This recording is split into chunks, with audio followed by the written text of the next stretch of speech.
चलिए तो हम लोग शुरू करते हैं पार्ट नंबर सेकंड। देखिए ये इस चैप्टर का सेकंड पार्ट है। अगर आपने फर्स्ट पार्ट नहीं देखा है तो इसका फर्स्ट पार्ट जाके देख लीजिए, आपको डिस्क्रिप्शन में लिंक मिल जाएगा। ठीक है, या इस चैप्टर का सेकंड पार्ट है। ठीक है, चलिए शुरू करते हैं लेक्चर को। देखिए हमारा अगला टॉपिक है land use pattern in India. तो लैंड यूज पैटर्न कैसे है? देखिए हम लैंड को, हम जमीन को किस तरह से यूज करते हैं अपने इंडिया में, मतलब कि कहाँ पे कितना हम कितना कितना हमारे पास ट्री है, नेट सोन एरिया है, एग्रीकल्चर के लिए यूज करते हैं, है ना। इस सब के बारे में हम लोग अच्छे से पढ़ते हैं। देखिए तो कहता है हमारा जो जियोग्राफिकल एरिया है पूरी इंडिया का, जो हमारा जियोग्राफिकल एरिया है, क्या है? Geographical area. जियोग्राफिकल एरिया कहने का मतलब है कि हमारा जो ये भारत है, हमारा जो ये भारत है ना, इस भारत में टोटल जो इसका एरिया है, टोटल जैसे कि मान लो कि आपका अभी घर होगा तो 2 कट्ठे में, 4 कट्ठे में, 1 कट्ठे में घर होगा ना, तो आपको पता है कि आपका जमीन कितना है? 1 कट्ठा है। वैसे ही पूरे जियोग्राफिकल एरिया कितना है इंडिया का? देखो इंडिया का जो टोटल जियोग्राफिकल एरिया है ना वो 3.28 मिलियन स्क्वायर किलोमीटर है ना। कितना है इंडिया का जो टोटल जियोग्राफिकल एरिया है वो कितना है? 3.28 मिलियन स्क्वायर किलोमीटर। कितना है? 3.28 मिलियन स्क्वायर किलोमीटर। ठीक है, फिर कहता है 93% of area is data available, मतलब कि, और ये जो इतना एरिया है ना किसका? 3.28 किलोमीटर मिलियन किलोमीटर स्क्वायर। इस एरिया में से जो 93% एरिया है ना उसी का डेटा हमारे पास है। मतलब कागज पत्थर जो होता है वो कितने एरिया का है? 93% एरिया का हमारे पास लेखा जोखा है ना, कागज पत्थर है। लेकिन 7% ऑफ एरिया जो है वो डिस्ट्रीब्यूटेड है। कहने का मतलब विवादित एरिया है। क्या है? विवादित एरिया है, जिसका कि हमारे पास ना कोई डेटा अवेलेबल है, ना उसको हम खेती किसी चीज के लिए इस्तेमाल भी नहीं करते हैं, और डिस्ट्रीब्यूटेड लैंड है। डिस्ट्रीब्यूटेड लैंड है कहने का मतलब कि विवादित एरिया है। तो हमारा जो भारत देश है इसका टोटल एरिया कितना है? 3.28 स्क्वायर किलोमीटर। ठीक है, हमारे भारत देश का एरिया है 3.28 स्क्वायर किलोमीटर, जिसमें से कि हमारे पास जो उसका कागज पत्तर है, जो लेखा जोखा है, वो 93% एरिया का डेटा है हमारे पास, है ना। 93% एरिया का डेटा अवेलेबल है हमारे पास, लेकिन हमारे पास 7% एरिया का डाटा नहीं अवेलेबल है। 7% एरिया का डाटा अवेलेबल नहीं है, जो कि डिस्ट्रीब्यूटेड लैंड है, जिसको कि हम लोग यूटिलाइज भी नहीं करते हैं, है ना। और जिसका की डाटा हमारे पास नहीं है, और 93% एरिया को हम यूटिलाइज करते हैं। ठीक है, फिर कहता है कौन कौन सा एरिया जो कि डिस्ट्रीब्यूटेड लैंड में आता है। देखिए Jammu and Kashmir some area occupied by Pakistan, China.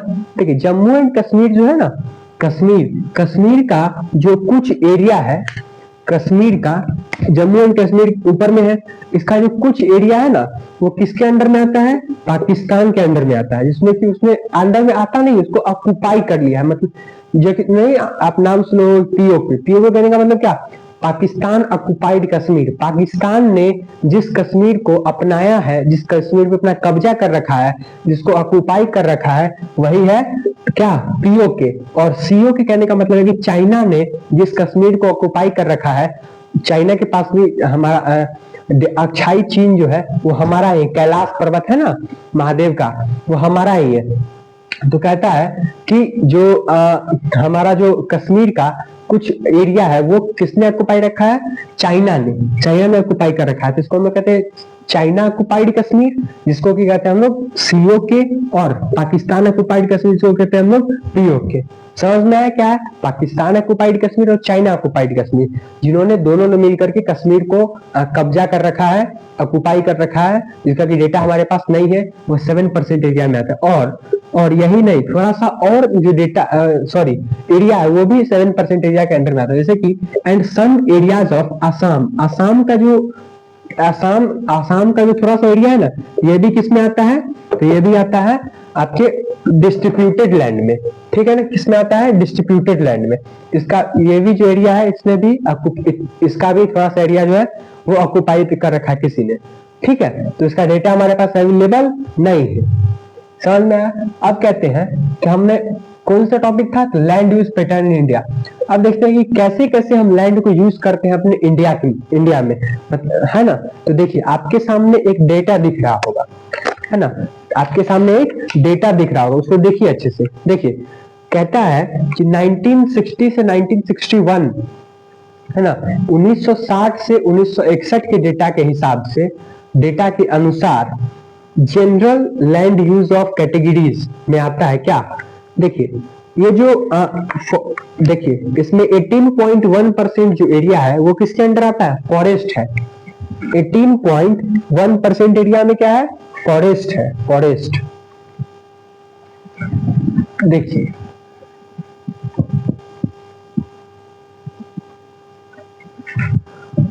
Forest कितने परसेंट एरिया में है? तो 18.1% एरिया में क्या है? 11% एरिया में क्या है? फॉरेस्ट है, फॉरेस्ट, है ना, ठीक ना, क्या है? फॉरेस्ट। अब देखिए अब हमारा कहता है कि बैरन एंड वेस्ट लैंड, कहने का मतलब कि जो कि बैरन बंजर जमीन है, क्या है? बंजर जमीन, वो कितना परसेंट है? तो वो 12.01% है। 12.01% क्या है? बैरन एंड वेस्ट लैंड, है ना, बैरन एंड वेस्ट लैंड। फिर कहता है जो कि बंजर जमीन है, ठीक है। फिर कहता है area under non agriculture use, हमारा जो एरिया है वो नॉन एग्रीकल्चर यूज में कितना आता है? तो 45.26%, 45.26% एरिया का हम लोग नॉन एग्रीकल्चर यूज में करते हैं, मतलब कि उसका हमने खेती के लिए उसका इस्तेमाल नहीं किया है। या तो वहां पे बिल्डिंग्स होंगी या फिर रोड होंगे, है ना, ये सब होगा। फिर कहता है permanent pasture and grazing land. देखिए परमानेंट पास्चर जो कि ग्रेजिंग लैंड है, जिसपे कि पशु घास चरते हैं, वो कितना परसेंट एरिया में आता है? तो वो जो है हमारा 4.71% एरिया में आता है। कितने में आता है? 4.71% एरिया में क्या आता है? Grazing land. क्या आता है? Grazing land. और आखिरी है आपका area under miscellaneous trees and crops group, मतलब कि कुछ ऐसे भी एरिया है जहां पे कि बड़े बड़े पेड़ है ना, बड़े बड़े पेड़ है, तो वो कितना परसेंट एरिया में आता है? तो वो जो है हमारा वो 1.50% एरिया में आता है। अगर देखो तो नहीं, सॉरी, देखो 3.50% एरिया में आता है ये, ठीक ना। 3.50% एरिया में क्या आता है? जो मिसलेनियस ट्रीज जो है वो ग्रोन होती है। यहाँ पे ना कलर ठीक से दिख नहीं रहा है ना, देखिए 3.50% एरिया में क्या आता है? तो मिसलेनियस ट्रीज जहां पे कि उगे हुए हैं वो किसमें आता है? देखो इसको आपको समझने की जरूरत है, याद करने की नीड नहीं है, आपके एग्जाम में नहीं पूछता है, ठीक है। फिर उसी के बगल में आपका जो दिया गया है वो किसमें 2014 से 2015 के अनुसार डेटा दिया गया है। तो देखो इसमें जो कल्चरेबल वेस्टलैंड है, कल्चरेबल वेस्टलैंड कितना? 4.0%, 4% जो क्या है? कल्चरेबल वेस्टलैंड है। फिर कहता है fallow and other current fallow land. Fallow land मतलब इस पे कि एक साल से ज्यादा हो गया हम फसल नहीं उगाए हैं, या फिर 1 से 5 साल तक के बीच में हमने फसल नहीं उगाया, करेंट फैलो लैंड, है ना, current fallow land, fallow land.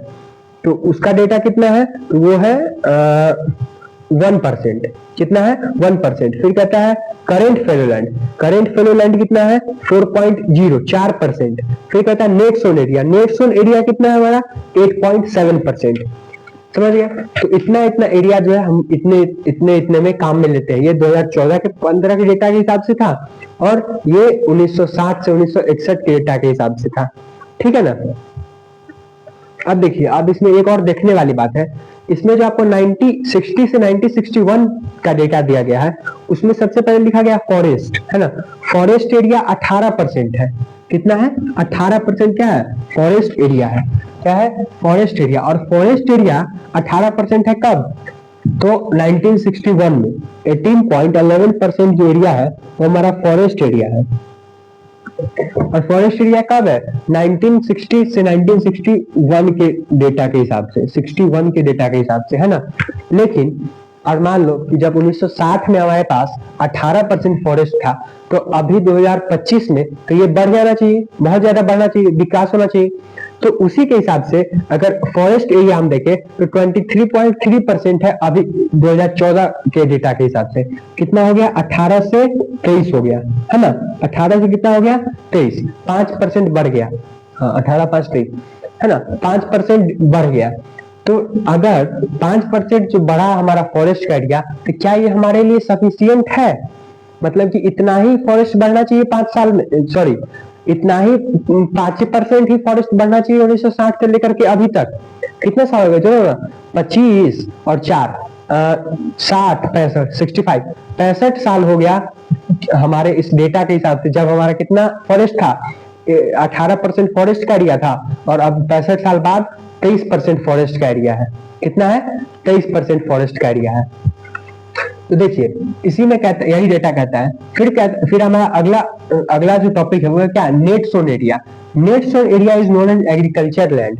Net sown area क्या है? एग्रीकल्चर, जिसपे कि हम खेती करते हैं उसको क्या कहते हैं? Net sown area. ठीक है। Punjab and Haryana more than 80% of area is utilised for agriculture purpose. Punjab और हरियाणा में 80% से ज्यादा हम जो एरिया इस्तेमाल करते हैं वो खेती के लिए इस्तेमाल करते हैं, फॉर एग्रीकल्चर पर्पस। ठीक है ना। फिर हमारा Arunachal Pradesh, Mizoram, Assam, Manipur, Andaman and Nicobar less than 10% of area is utilised for agriculture purpose. देखिए अंडमान एंड निकोबार, मिजोरम, ये सब जगहों पर हम जो 10% से कम एरिया भी इस्तेमाल करते हैं, किसके लिए? एग्रीकल्चर, मतलब खेती बहुत कम होती है, 10% से भी कम। कहाँ कहाँ? तो मिजोरम, असम, मणिपुर, अंडमान एंड निकोबार में। ठीक है, 10% से भी कम खेती की जाती है। फिर हमारा less than 10% of area is net sown area. देखो हमने क्या कहा था? नेट सोन एरिया को हम क्या कहते हैं? एग्रीकल्चरल लैंड, जिसमें कि हम खेती कर रहे हैं। तो अगर net sown area, sorry agriculture land कम है, मतलब कि क्या? नेट सोन एरिया भी कम है। ठीक है ना, उसी को कहते हैं सेम सेम। फिर क्या है? फॉरेस्ट। मैंने अभी आपको बताया फॉरेस्ट का। देखो 18% कब था?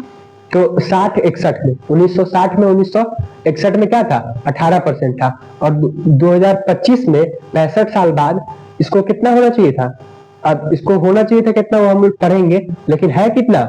2015 के डेटा के, मतलब आज से 10 साल कम, 55 साल पहले 2015 में कितना था? 23.3% बढ़ करके हुआ, 5% बढ़ा, है ना, 5% बढ़ा। ठीक है, 5% बढ़ा, अप्रोक्स 5% बढ़ा। फॉरेस्ट क्या कहता है? 1960 के डेटा के हिसाब से 18.11% फॉरेस्ट एरिया है, और 2014 से 2015 के डेटा के हिसाब से 23.3% फॉरेस्ट एरिया, मतलब ये 5% बढ़ा। Forest area have increased over time, मतलब कि फॉरेस्ट एरिया धीरे धीरे बढ़ते गया। लेकिन देखो अभी और सुनो, but according to national forest policy, मतलब कि जो नेशनल फॉरेस्ट पॉलिसी है, सब देशों के लिए जो पॉलिसी है, उसके हिसाब से 33% of forest area is required for any country. National forest policy कहता है कि किसी भी देश के लिए, किसी भी कंट्री के लिए 33% जो फॉरेस्ट एरिया है वो रिक्वायर्ड है, वो कंपलसरी है ना, वो जरूरी है। लेकिन हमारे पास चाहिए कितना? 33%, लेकिन हमारे पास है कितना? 23%। तो इस हिसाब से भी कम हुआ ना, 7% लगभग कम है हमारे पास एरिया। तो हमें फॉरेस्ट को बचाने की जरूरत है, जंगल को सेव करने की जरूरत है। सेव ट्री सेव लाइफ, है ना। तो हमें जंगल को बचाने की जरूरत है। ठीक है, तो इसीलिए मैं कह रहा था कि अभी ये कम हुए और इसको और ज्यादा सा बढ़ना, सॉरी कितना, 7 3 10% एरिया अभी कम है, अभी इसको और ज्यादा बढ़ना चाहिए। ठीक है, फिर कहता है because to maintain ecological balance and tribal community life live well near the forest. देखो जो ट्राइबल पीपल है ना, ट्राइबल पीपल कौन? आदिवासी लोग, जो मान लो चैप्टर 1 में आपने पढ़ा नर्मदा वैली के किनारे रहते हैं जो ट्राइबल कम्युनिटी, तो डैम बन गया तो उनके लिए डिस्ट्रक्टिव हो गया, है ना, नहीं तो वहां पे रह रहे थे तो वो अच्छी बात थी उनके लिए। तो हम जो फॉरेस्ट को सेव करते हैं ना, तो वहां पे फॉरेस्ट में ना ट्राइबल कम्युनिटी के लोग भी रहते हैं, मतलब कि आदिवासी पीपल भी रहते हैं, तो उनके लिए, उनके घर के लिए भी अच्छा हो गया, है ना। और जंगल हो गया तो हमारा इकोलॉजिकल बैलेंस जो है वो भी मेंटेन रहेगा। क्या रहेगा? इकोलॉजिकल बैलेंस भी मेंटेन रहेगा। ठीक है, फिर क्या है? Why it is necessary to have 33% of forest area. मतलब कि 33% फॉरेस्ट एरिया क्यों अवेलेबल, क्यों जरूरी है, कंपलसरी क्यों है? तो देखो कहता है it is essential to maintain ecological balance, मतलब कि इकोलॉजिकल बैलेंस मेंटेन करने के लिए, वातावरण संतुलित बनाए रखने के लिए क्या जरूरी है? 33% फॉरेस्ट एरिया जरूरी है किसी भी देश के पास आज के समय में, ठीक है ना। जैसे कि हमारे इंडिया इसमें पीछे है, 10% और एरिया होगा तब हम उस पर बराबरी कर पाएंगे, ठीक है ना। The livelihood of millions of people who live on the fingers on this depend upon it. और जो लिवलीहुड है मतलब कि आदिवासी कम्युनिटी के लोग हैं जो वहाँ पे अपना जीवन यापन करते हैं, उनके लिए भी अच्छा हो जाएगा जब एरिया रहेगा फॉरेस्ट का, तो ठीक है। तो यही था आपके पूरे का लेखा जोखा, आप इसको देख लीजिए, स्क्रीनशॉट ले लीजिए, ठीक है। डेटा हमने समझ लिया। डेटा में क्या था कि देखो आधा आपका एक साइड दिया है पहले वाले डेटा में, आधा आपका दूसरे वाले डेटा में, तो जो कलर है ना, कलर से मैच करके आप डेटा को पढ़ सकते हो, कितना कितना डेटा सब कुछ में है ना। तो आपको याद रखने की जरूरत नहीं है, ठीक, बस ये वाला याद रखना, क्या कहते हैं, फॉरेस्ट वाला, ठीक है। चलिए हम लोग करते हैं अपने अगले टॉपिक। तो देखिए अगला टॉपिक भी इसी से रिलेटेड है। हमने अभी फॉरेस्ट एरिया पढ़ा, फिर पढ़ेंगे हम लोग एफोरेस्टेशन, डिफोरेस्टेशन, उसके बाद पढ़ना आपका नेट सोन एरिया। ये सब मैं आपको लिख लेता हूँ, फिर आपको आगे बताते हैं, ठीक है।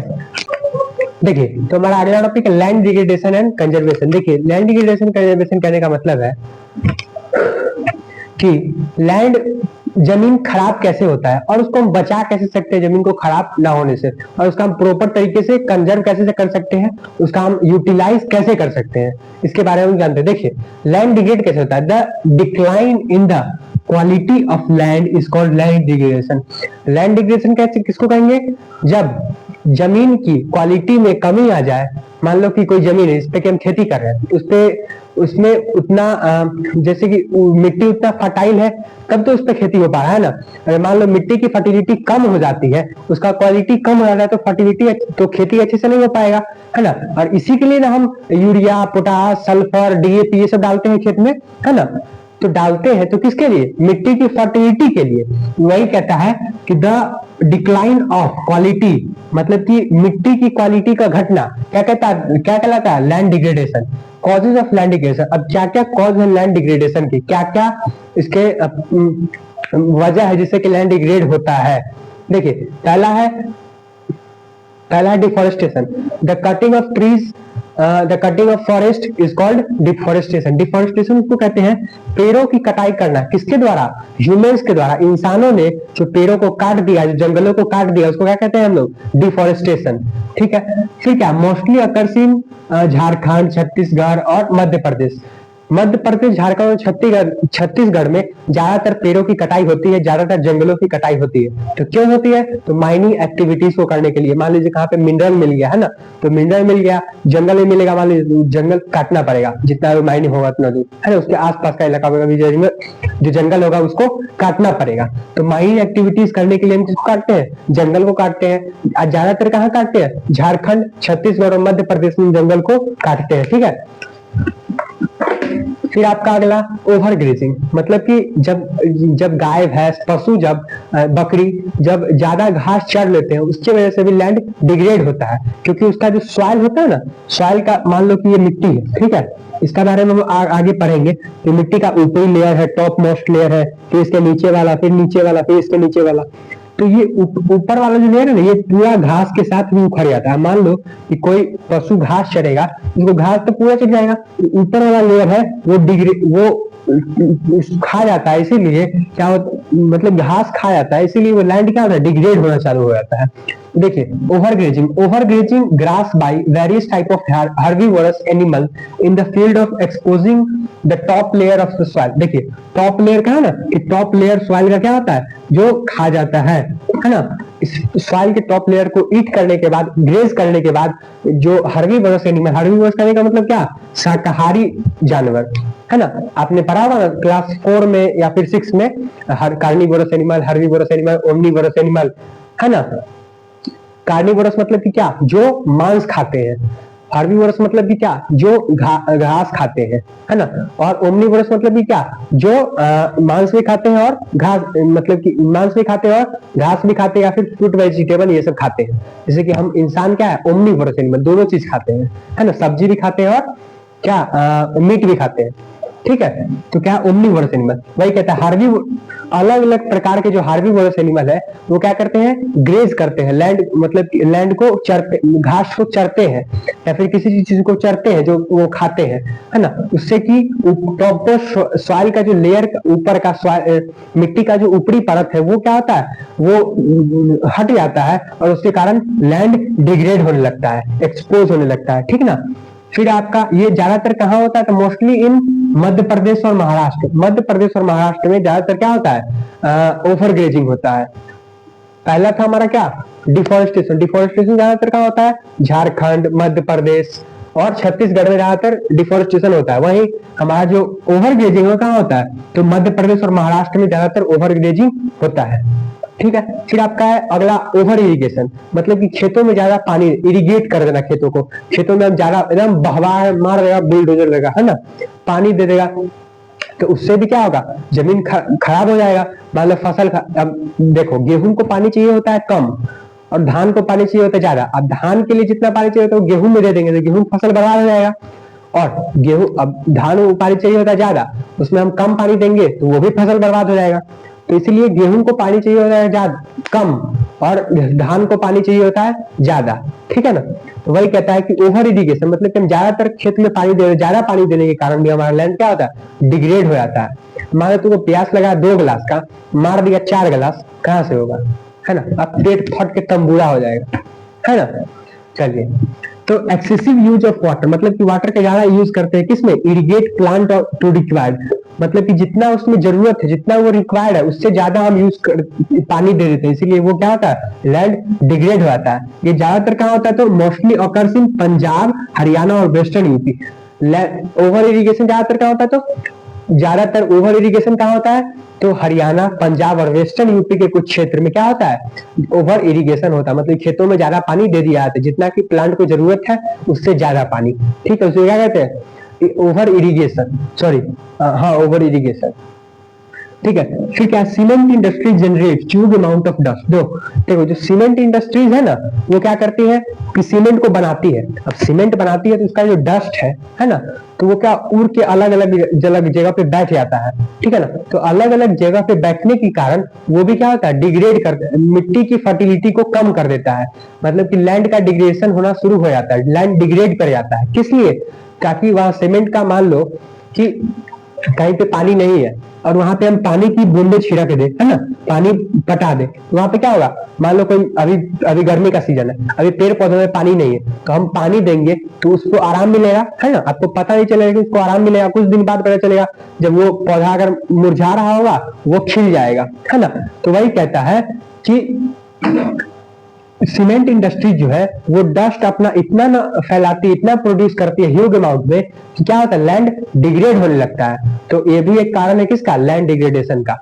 4 कारण ये हो गया। 5वां ये इंडस्ट्रियल वेस्ट। इंडस्ट्री जो वेस्ट प्रोड्यूस करती है, क्या करती है, इंडस्ट्रीज जो वेस्ट प्रोड्यूस करती है, मान लो कि माइनिंग करने गए और माइनिंग करने के कारण हम वेस्ट भी प्रोड्यूस करते हैं, और उसमें जो वेस्ट प्रोड्यूस हुआ वो भी क्या करते हैं, लैंड को डिग्रेड करते हैं, लैंड को क्या करते हैं, लैंड को डिग्रेड करते हैं। फिर क्या हमारा जो हम मान लीजिए कोई पेंट का कंपनी है, अब पेंट बनाया, तो पेंट बनाया, क्या किया कि पेंट बना दिया इतना, अब जितना जो वेस्ट निकल गया उसको ऐसे ही छोड़ दिया, जमीन नदी में बहा दिया, है ना। उससे भी क्या होता है, हमारा लैंड क्या होता है, डिग्रेड होता है ना। तो वही कहता है the waste is produce by industrial activities, जो वेस्ट प्रोड्यूस होता है किसके, इंडस्ट्री जो एक्टिविटी कर रही है उसके कारण, इज कॉल्ड इंडस्ट्रियल वेस्ट, उसी को हम लोग क्या कहते हैं, industrial waste. But it produce huge amount of waste like paint, ashes मतलब कि राख, radioactive waste in the form of solid, liquid and gas.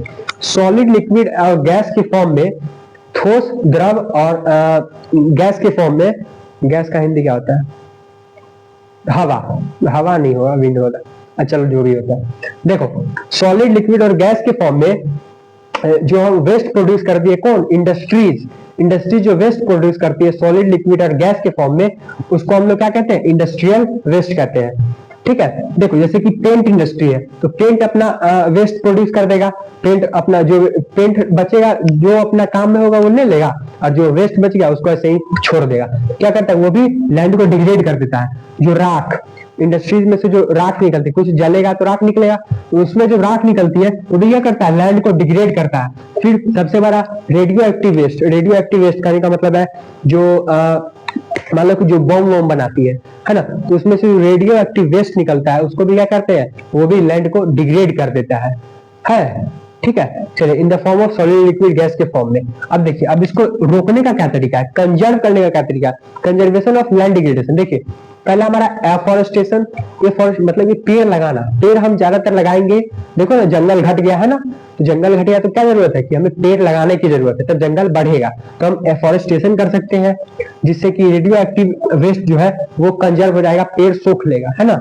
फिर है मैनेजमेंट ऑफ ग्रेजिंग लैंड, जितना चरने वाला जो जगह है जिसपे कि पशु घास चरते हैं उसको भी हम मैनेज कर सकते हैं, तो क्या होगा हमारा जो कंजर्वेशन ऑफ लैंड डिग्रेडेशन को हम बचा सकते हैं। फिर तीसरा हमारा प्रॉपर इरिगेशन, हम खेतों में उतना ही पानी दें जितना कि उसमें आवश्यकता है, जितना कि उसमें नीड है, जितना कि उसमें जरूरत है।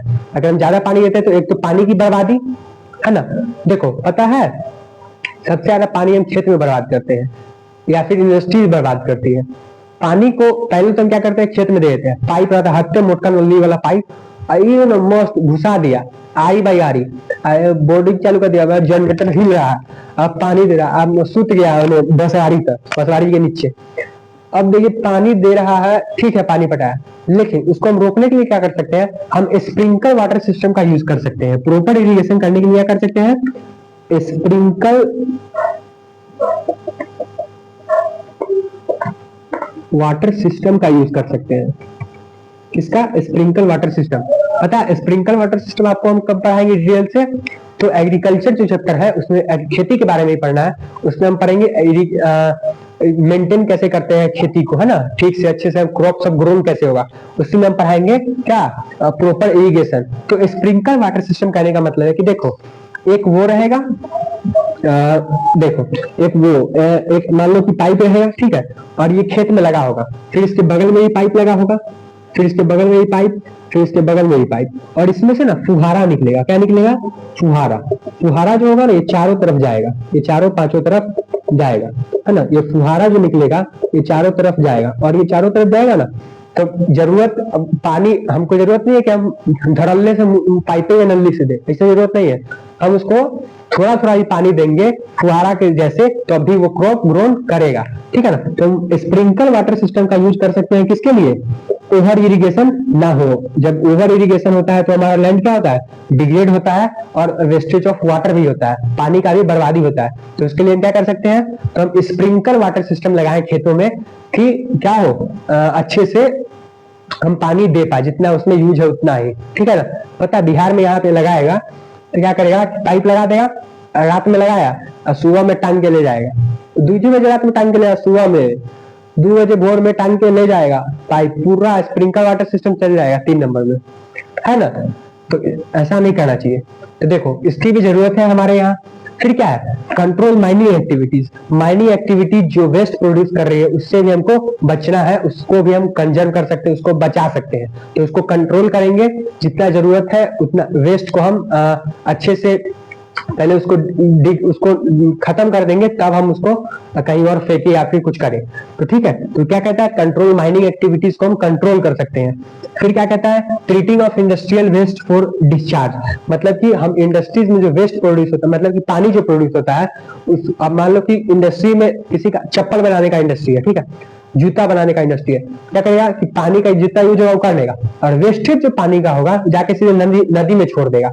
उसको नदी में नहीं छोड़, उसको पहले उसमें से जो नुकसानदेह पार्टिकल उसको खत्म करो, है ना, तब तुम कहीं पे उसको रिलीज कर दो, है ना। तो हम क्या कर सकते हैं, ट्रीटिंग वेस्टेज ऑफ इंडस्ट्री जो इंडस्ट्रीज के वेस्टेज उसको हम ट्रीट करके अच्छे से उसको हम उसमें से जो नुकसानदेह पार्टिकल्स उसको हम हटा करके उसको हम मार करके और तब हम कहीं पे रिलीज कर सकते हैं, जहाँ पे वो भी जहाँ पे कोई इंसान नहीं जाता, नहीं तो वो लैंड डिग्रेड हो जाएगा। इंसान मतलब कि जहाँ पे आवागमन कम हो, ठीक है ना, उसी को कहते हैं हम लोग क्या, treating of industrial weight of discharge, तब हम डिस्चार्ज कर सकते हैं, पानी को रिलीज कर सकते हैं। ठीक है, आपका ये पूरा टॉपिक हो गया खत्म। अब लोग पढ़ेंगे, आपका 75% चैप्टर अब खत्म हो चुका है। अब हम लोग को पढ़ना है soil as a resource, soil erosion, अब कितने प्रकार की सॉइल होती है, एरिड सॉइल है ना, लेटराइट सॉइल, इन सब के बारे में हम लोग आगे पढ़ेंगे। हम लिख लेते हैं, तो फिर अभी 35 मिनट का और वीडियो होगा, 35 मिनट अभी और होगा, कम से कम 35 मिनट लगेगा इसमें। ठीक है, तो चैप्टर आपका खत्म हो जाएगा। हमने क्वेश्चन भी किया और फिर इसके बाद हम लोग क्वेश्चन भी करेंगे, है ना, क्वेश्चन भी इसके बाद हम लोग करेंगे। ठीक है, चलिए हम लिख लेते हैं, फिर आपको आगे बताते हैं। देखिए हम ना आगे बढ़ने से पहले इस पे हम क्वेश्चन कर लेते हैं, कुछ क्वेश्चन बहुत जरूरी है, क्वेश्चन छूट गया तो उसको हम लोग कर लेते हैं, बस 5 से 7 मिनट लगेगा, उसको हम लोग कर ही लेते हैं। ठीक है, देखिए क्वेश्चन नंबर आपके दिख रहा होगा आपको, ठीक है ना। देखिए क्वेश्चन कहता है, ये क्वेश्चन 2019 सीबीएसई में प्रीवियस ईयर में पूछा गया हुआ, ठीक है।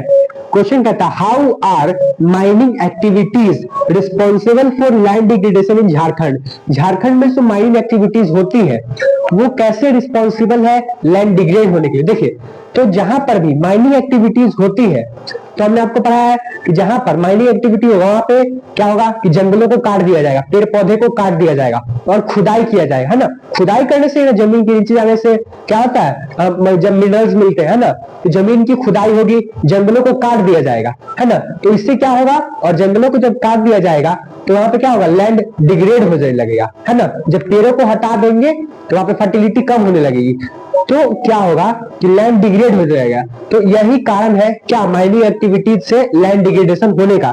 वही कहता है आपका आंसर में, mining activities are responsible for land degradation in Jharkhand. It is because Jharkhand is a mineral rich state, और झारखंड में ज्यादा मिनरल पाया जाता है, रिच मिनरल स्टेट है। क्या है, रिच मिनरल स्टेट है, ठीक है।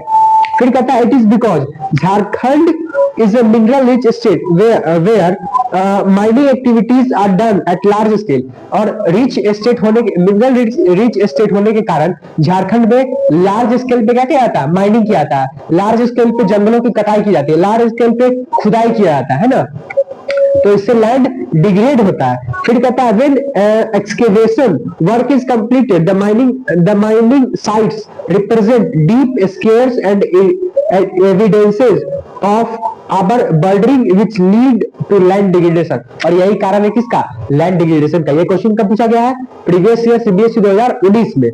फिर आपका दूसरा क्वेश्चन है, दूसरा क्वेश्चन कहता है, देखो आपको दिख रहा हो दूसरा क्वेश्चन कहता है how is cement industry responsible for land degradation. अब सीमेंट इंडस्ट्री जो है वो कैसे रिस्पॉन्सिबल है लैंड डिग्रेडेशन के। देखो तो जहां सीमेंट इंडस्ट्री होता है ना, तो पत्थरों को फोड़ कर और उसका चूरा बना दिया था, चूरन जैसे कि पाउडर होता है ना, पाउडर का चूरन, वैसे ही चूरन बना दिया जाता है, और तब वो क्या बनता है, सीमेंट बनता है। अब जहां पे सीमेंट इंडस्ट्री होगा वहां पे डस्ट उड़ेगा, और डस्ट उड़ेगा तो वो हवा में फैल जाएगा, वायुमंडल में फैल जाएगा, और वायुमंडल में फैल जाने के कारण वायुमंडल ही भी पॉल्यूटेड हो जाएगा, हवा क्या होगा, पॉल्यूटेड हो जाएगा। और आसपास के जमीन पर जब वो डस्ट जाकर के बैठेगा तो क्या होगा, जब मान लो कि अगर हम देखो जैसे कि सॉइल की फर्टिलिटी मेंटेन करने के लिए हम पानी डालते हैं ना, खेतों में पानी डालते हैं, पेड़ पौधे में पानी डालते हैं, तो सॉइल की फर्टिलिटी मेंटेन करने के लिए। तो मान लो कि अगर सीमेंट इंडस्ट्री में से जो डस्ट निकला वो जमीन पे बैठ गया, तो वहां पे बारिश होगा तो पानी नहीं जा पाएगा अंदर, इससे क्या होगा, सॉइल की फर्टिलिटी कम जाएगी, उसका उपजाऊ जो होगा वो कम जाएगा। तो यही कारण है सीमेंट इंडस्ट्री लैंड डिग्रेडेशन का। वही कहता है आपका cement industry is responsible for land degradation, it is because limestone is the raw material of cement industry. मतलब लाइमस्टोन को पत्थरों को तोड़ कर बनाया जाता है, ठीक है। फिर कहता है grinding of limestone to make cement, और उसके बाद सीमेंट बनाया जाता है, is done then process is generate huge quantity of dust in atmosphere. और वातावरण में क्या करता है, वो डस्ट फैलाता है ज्यादा अमाउंट में, ह्यूज अमाउंट में। फिर कहता है after some times when this dust settles down on the land, और कुछ समय बाद वो डस्ट क्या होते हैं, जमीन पे बैठ जाते हैं, सेटल डाउन हो जाते हैं। फिर कहता है this reduces the infiltration capacity of land and water does not reach to the soil, it ultimately leads land degradation। और ये प्रॉपर कारण है किसका? लैंड डिग्रेडेशन का।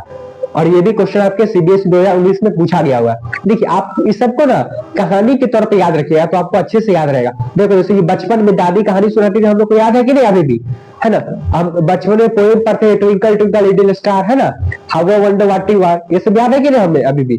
तो Johnny Johnny yes papa, like a diamond in the sky, ये सब याद है कि नहीं? तो ये भी आपको याद रहेगा एग्जाम के टाइम में। और अपनी लैंग्वेज में लिख दीजिए, जरूरी नहीं है कि आप इसी लैंग्वेज में लिखे, है ना, अपनी लैंग्वेज में लिख दीजिए।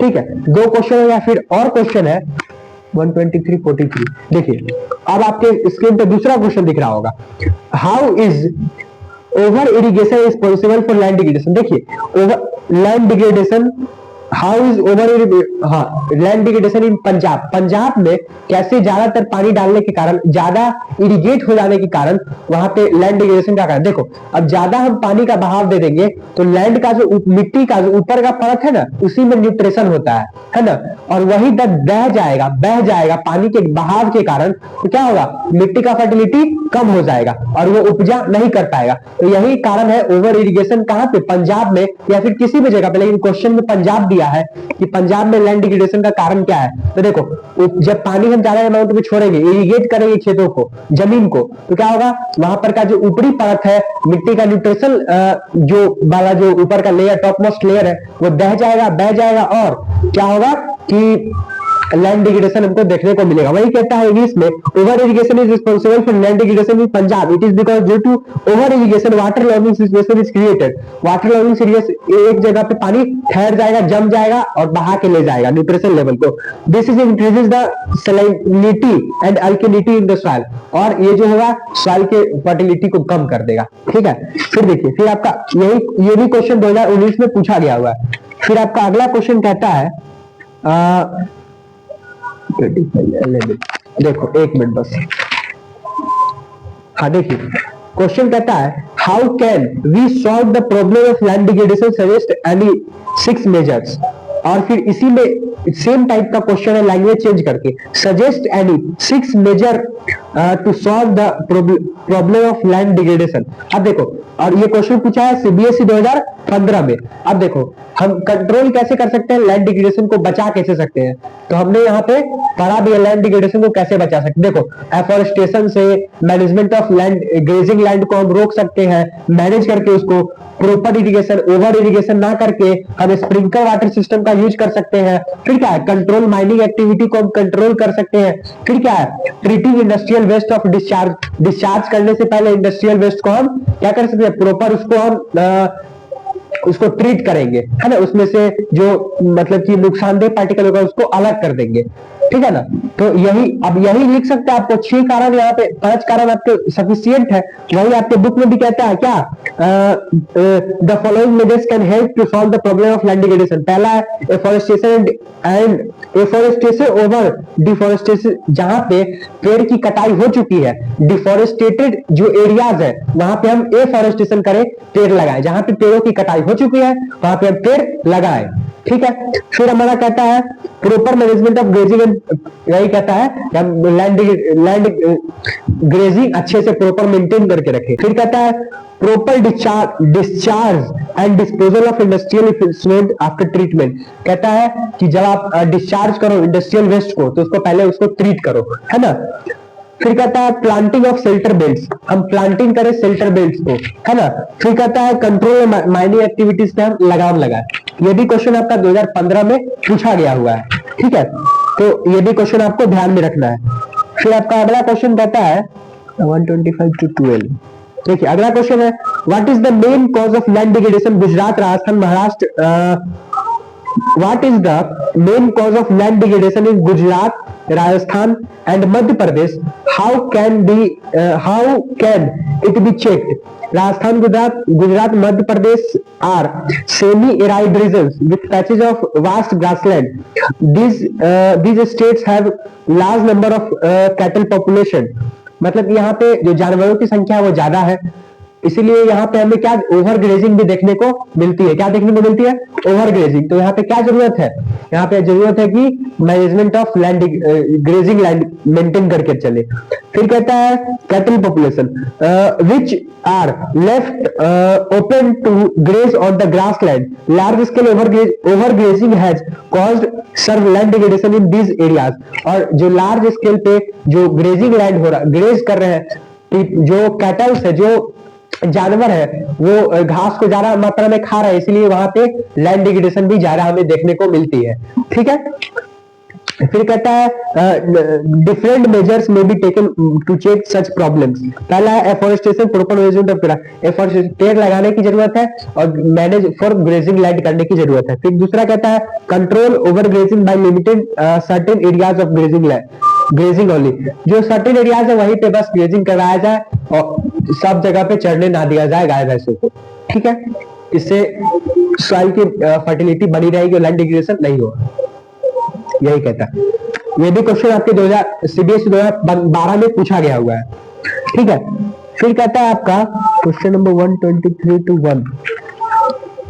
123। भाई देखो क्वेश्चन नंबर 123 for 1 बहुत अच्छा क्वेश्चन है। देखो ये 2011 और 2010 दोनों में पूछा गया। अब तो मैंने आपको प्रीवियस 15 साल के प्रीवियस ईयर क्वेश्चन करवा दिए। टॉपिक क्वेश्चन अब क्या करवाओ? एक टॉपिक से 8 क्वेश्चन, 7 क्वेश्चन, है ना। देखो explain the role of human in resource development. बताइए क्या रोल है, क्या हम मदद करते हैं रिसोर्सेज को यूज करने में और रिसोर्सेज को बेटर करने में। देखो तो कहता है human being is also resources and is the dynamic factor is also development bye technology advancement. हम टेक्नोलॉजी को क्या करते हैं? एडवांस करके रिसोर्सेज को निकालते हैं, एक्सट्रैक्ट करते हैं। फिर क्या है? Human have developed ways to make the natural resources more useful and economic beneficial. और हम अपने इकोनॉमी के फायदे के लिए रिसोर्सेज का इस्तेमाल करते हैं। ठीक है।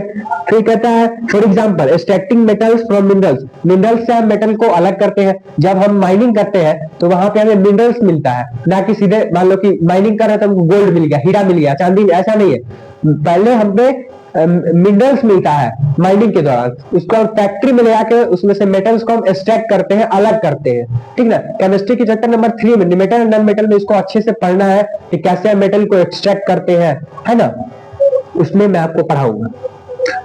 देखिए फिर कहता है human have added value to natural resource, thus the interaction of humans with nature is essential to develop natural resources. So the role of humans is resource development is very important.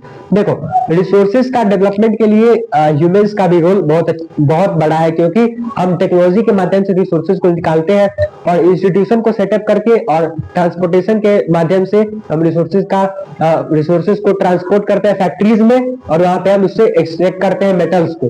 ठीक है। तो ये भी role, human का भी role बहुत बड़ा है इस चीज में। ठीक है। आपका क्वेश्चन हो गया। आओ लोग चलते हैं अपने अगले टॉपिक की ओर। ठीक है। अपने अगले टॉपिक की ओर चलिए। तो हम लोग हम इसको लिख लेते हैं, फिर आपको आगे बताते हैं। हमारा अगला टॉपिक है सॉइल एज ए रिसोर्स। अब तो हमने लैंड के बारे में पढ़ लिया, मिट्टी के बारे में, जमीन के बारे में, और हम पढ़ेंगे सॉइल के बारे में।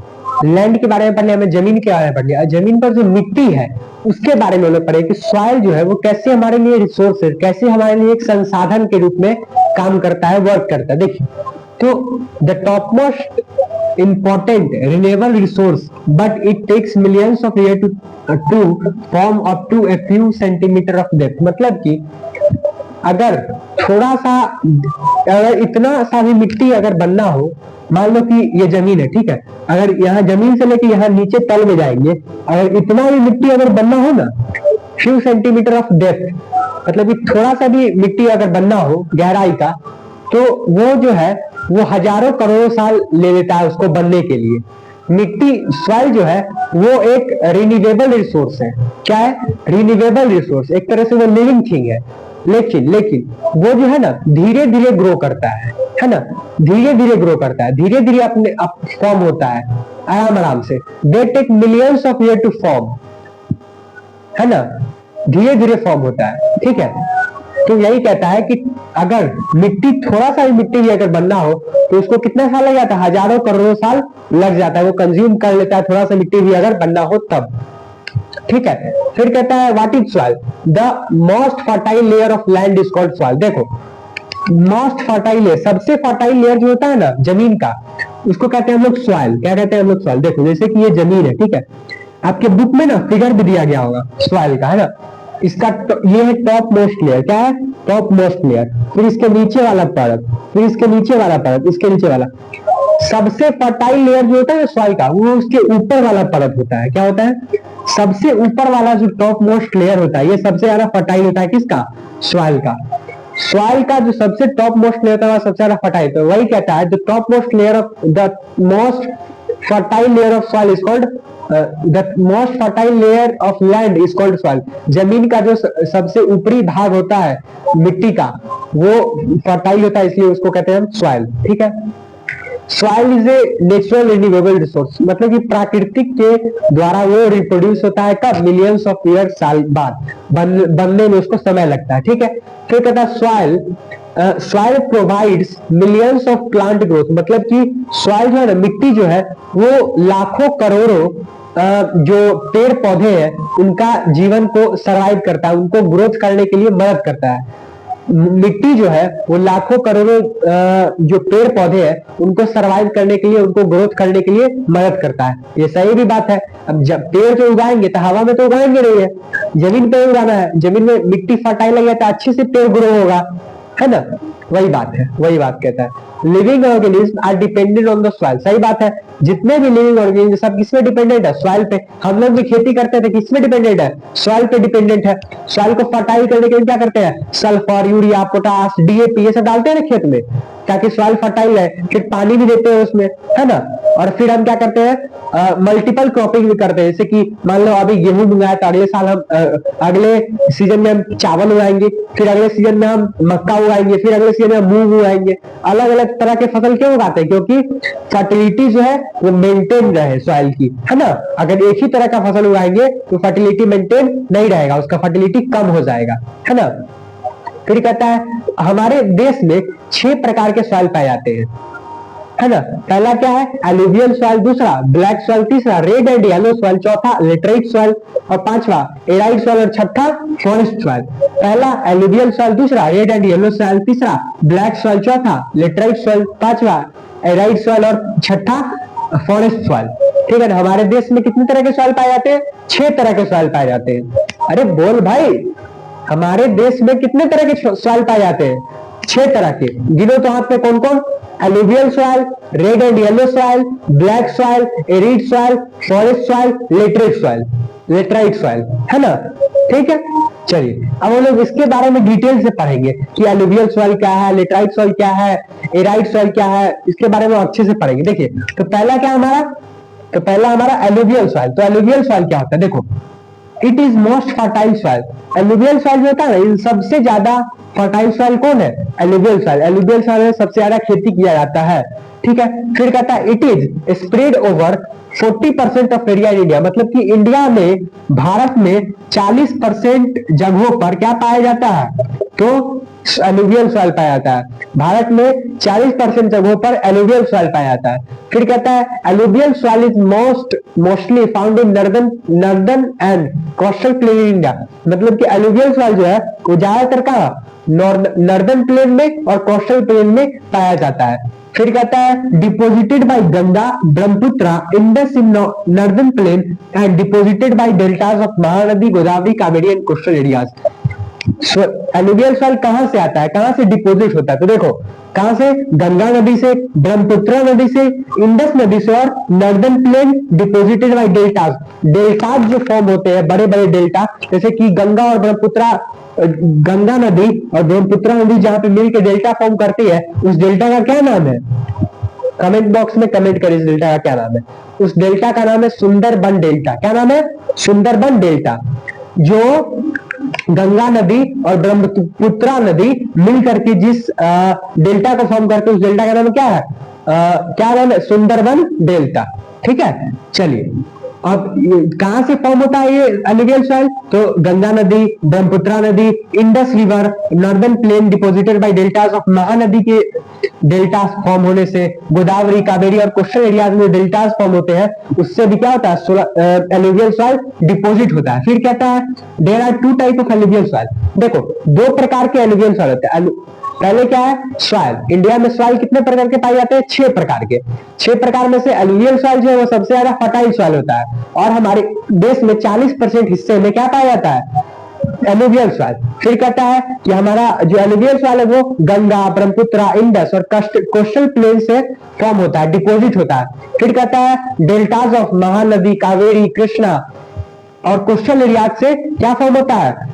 सॉइल, एलुवियल सॉइल फॉर्म होता है। फिर कहता है हमारा जो एलुवियल सॉइल है कितने प्रकार के हैं? 2 प्रकार के हैं। एलुवियल सॉइल कितने प्रकार के हैं? 2 प्रकार के। पहला कहता है खादर और दूसरा कहता है bhangar. Khadar means to new alluvial soil और bhangar means to old alluvial soil. Khadar means to new alluvial soil और bhangar means to old alluvial soil. आपके ऑब्जेक्टिव में क्वेश्चन पूछ देगा, किसको बताइए किसको हम लोग कहते हैं ओल्ड एलुवियल और किसको कहते हैं न्यू एलुवियल। और सबसे ज्यादा बच्चा यहीं पे कंफ्यूज करता है कि ओल्ड एलुवियल और न्यू एलुवियल। अभी तो आप पढ़ रहे हो लेकिन बाद में भूल जाओगे, तो याद रखना एक ट्रिक। देखो भांगर मतलब कि ओल्ड एलुवियल, हम कचरे के चीजों को, भंगार की चीजों को भंगार में बेच देते हैं, है ना। पुरानी चीजों को जो हम बर्बाद हो गई, जो खराब हो गई है, उन चीजों को हम भंगार में बेच देते हैं। तो भंगार में जिसको बेच देंगे तो पुराना हो गया है, मतलब कि ओल्ड एलुवियल। भांगर सॉइल, भाई मेरा भी गलत हो गया, खादर सॉइल और भांगर सॉइल। भांगर सॉइल तो हम क्या करते हैं कि जो भंगार की चीजें होती है उनको हम भंगार में बेच देते हैं क्योंकि वो पुरानी हो गई, उसका हमें यूज नहीं है। वैसे ही भांगर सॉइल कहने का मतलब है कि ओल्ड एलुवियल, और खादर सॉइल कहने का मतलब है कि न्यू एलुवियल। खादर, न्यू एलुवियल, भांगर, ओल्ड एलुवियल। अरे बोलो, खादर, न्यू एलुवियल, भांगर, ओल्ड एलुवियल। भांगर कैसे पहचानेंगे? तो भंगार में जो चीजें होती है, जो कचरा पड़ा होता है, उसको हम भेज देते हैं भंगार में क्योंकि वो पुरानी हो गई, उसका हमें जरूरत नहीं है। तो भांगर से ओल्ड, ओल्ड मतलब कि पुराना, भांगर से ओल्ड, ओल्ड मतलब कि पुराना। तो भांगर सॉइल और खादर से न्यू मतलब कि न्यू सॉइल, है ना। खादर से न्यू एलुवियल सॉइल, खादर से न्यू एलुवियल सॉइल, भांगर से ओल्ड एलुवियल सॉइल। ठीक है, चलिए फिर आपका अगला है it present fine particles of sand, silt and clay। देखो इसमें ना सैंड मतलब कि रेत, देखो इसमें सैंड मतलब कि रेत पाए जाते हैं। सिल्ट, अब देखो सिल्ट का आपको, जैसे कि देखो धूल होता है, धूल के छोटे छोटे कण जमा होकर के एक छोटा सा ढेला बन जाएगा, ढेपा, है ना। ढेपा बन जाएगा, ढेला बन जाएगा, है ना, जो कि मारते रहते हैं, बहुत छोटा होता है ढेला बनता है, इतना बड़ा गोली टाइप का ढेला बन जाता है। उसी को हम लोग कहते हैं सिल्ट। क्या कहते हैं? Silt is known as silt. जैसे कि आपके दिखाई दे रहा होगा स्क्रीन पे, ठीक है। क्या कहते हैं? सिल्ट, है ना। तो सिल्ट किसको कहेंगे कि छोटा छोटा पार्टिकल मिल करके क्या बनेगा? छोटा सा ढेपा बन जाएगा, ढेला बन जाएगा, उसको हम कहेंगे सिल्ट। फिर हमारा क्ले मतलब कि मिट्टी। भाई हिंदी गलत है तो माफ करना भाई। क्ले मतलब कि मिट्टी, ठीक है। पहले क्या? सैंड मतलब कि रेत, सिल्ट मतलब कि छोटे छोटे जो डस्ट पार्टिकल है वो मिलके छोटे छोटे ढेला बना देगा, तो ये सिल्ट। फिर कहता है हमारा क्ले मतलब कि मिट्टी। यार मिट्टी इधर से होना चाहिए भाई, यार देख लेना भाई, ये गलत है, पक्का ये गलत ही है। फिर अगला, it is adequate proportion of potash, phosphoric acid और लाइम।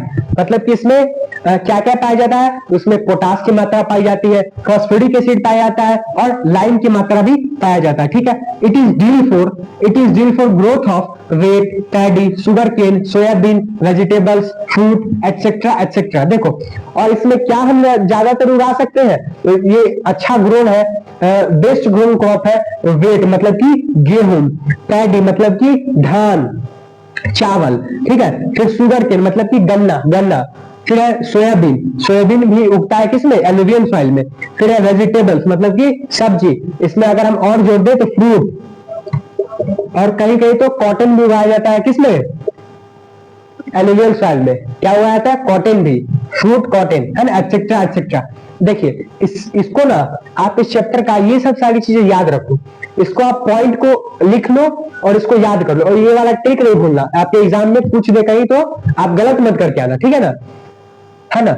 हाँ, इसको आप अच्छे से याद कर लो। एलुवियल देखो, इस सारे 6 सवाल है, 6 सवाल का आप डिटेल से याद कर लो। आपका इस चैप्टर का क्वेश्चन लगभग 80% क्वेश्चन बन जाएगा, और लैंड डिग्रेडेशन वाला ऊपर ऊपर से पढ़ लेना, हो जाएगा चैप्टर। ठीक है, देखो, है ना, आप इसको अच्छे से लिख लो। फिर हम लोग चलते हैं अगला ब्लैक सॉइल पे। मैं इसको मिटा करके ब्लैक सॉइल लिख लेता हूं, और इसी स्लाइड में हो जाएगा रेड एंड येलो सॉइल। ठीक है, मैं दोनों लिख लेता हूं, तब तक आप इसको नोट कर लीजिए। ठीक है, चलिए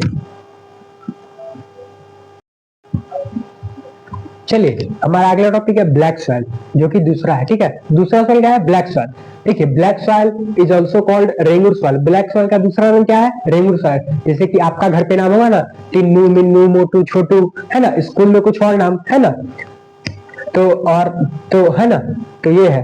तो ब्लैक सॉइल का क्या, ब्लैक सॉइल का दूसरा नाम क्या है? Regur soil. Black soil is also called regur soil. फिर दूसरा का it is best grown for cotton. मतलब कि ब्लैक सॉइल में ज्यादातर किसकी अच्छी खेती होती है? तो कॉटन की खेती अच्छी होती है। किसकी? कॉटन की खेती अच्छी होती है। किसकी? कॉटन की खेती। That's why this is called cotton soil. और कॉटन की खेती ज्यादा होने के कारण, अच्छी खेती होने के कारण, इसको हम कॉटन सॉइल भी कहते हैं। ब्लैक सॉइल को पहले हम क्या कहते हैं? रेंगुर सॉइल। फिर ब्लैक सॉइल का दूसरा नाम क्या है? रेंगुर सॉइल। फिर ब्लैक सॉइल में कॉटन की खेती अच्छी होती है, सबसे ज्यादा होती है, इसीलिए ब्लैक सॉइल में, इसीलिए ब्लैक सॉइल का तीसरा नाम क्या है? तो तीसरा नाम होगा कॉटन सॉइल। Cotton soil. ठीक है, तीसरा नाम क्या है? Cotton soil. जैसे कि आपका नानी के यहाँ का नानी कुछ और नाम से बुलाते होगी प्यार से, है ना, पापा कुछ और नाम से, पापा तो लात मारते बुलाते का, है ना, तो मम्मी कुछ और नाम से, राजा बेटा, सोना बेटा, है ना, दादाजी कुछ और नाम से, दादी कुछ और नाम है, तो ऐसे ही। तो इसका भी 3 नाम है। पहला क्या है? Black soil. दूसरा क्या है? इज ऑल्सो नोन एज रेनू soil and is also known as cotton soil. Cotton, रेनू और ब्लैक तीनों सेम ही है। ठीक है, ब्लैक, कॉटन और रेनू तीनों सेम ही है। अगर रेनू पूछे तो यही ब्लैक ही है, कॉटन पूछे तो ब्लैक ही है। आप सेम याद रखिएगा इसको। ठीक है, फिर कहता है दूसरा, this soil is formed from the weathering of igneous rock. ये सॉइल जो है इग्नियस रॉक के, वेदरिंग ऑफ इग्नियस रॉक से होता है। अब वेदरिंग ऑफ इग्नियस रॉक क्या होता है? देखिए, जब वोल्केनो इरप्शन होता है, क्या होता है? वोल्केनो इरप्शन, मतलब कि जब ज्वालामुखी फटता है। क्या होता है? जब ज्वालामुखी फटता है, जब ज्वालामुखी फटता है तो क्या होता है ना कि इसमें से वोल्केनो इरप्शन होता है। वोल्केनो इरप्शन होता है, बम बम बम बम बम ब्लास्ट होता है, बम बम बम बम उड़ा, है ना, ब्लास्ट होता है। तो जब ब्लास्ट हो जाता है तो मैग्मा जो होता है, इसमें से मैग्मा निकल करके और इधर इधर पसर जाता है, इसके आसपास, है ना, इसके आसपास पसर जाता है। अब जब ये मैग्मा गर्म रहता है तो बहुत गर्म रहता है, बहुत ज्यादा डिग्री सेल्सियस पे गर्म रहता है। ठीक है, लेकिन जब ये मैग्मा कुछ कुछ सालों में, कुछ दिनों में, कुछ महीनों में जब ठंडा हो जाता है ना, तब कुछ महीनों में जब ठंडा हो जाता है तो ये क्या बन जाता है? स्टोन बन जाता है, पठार बन जाता है। क्या बन जाता है? पठार। और पठार बनने के कारण ये जो, और इस पे पठार जो बनता है ना, इस पे जो सॉइल होता है, इस पे जो सॉइल होता है उसी को हम क्या कहते हैं? Weathering of igneous rock. मतलब कि सॉइल, ब्लैक सॉइल कैसे फॉर्म होता है?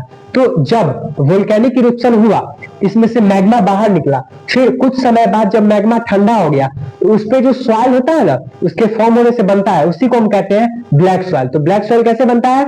वेदरिंग ऑफ इग्नियस रॉक के कारण। वेदरिंग ऑफ इग्नियस रॉक कैसे होता है? तो वोल्केनिक इरप्शन होगा, फट बम बम बम बम, है ना, होगा वेदरिंग ऑफ इग्नियस रॉक, और फिर क्या बनेगा?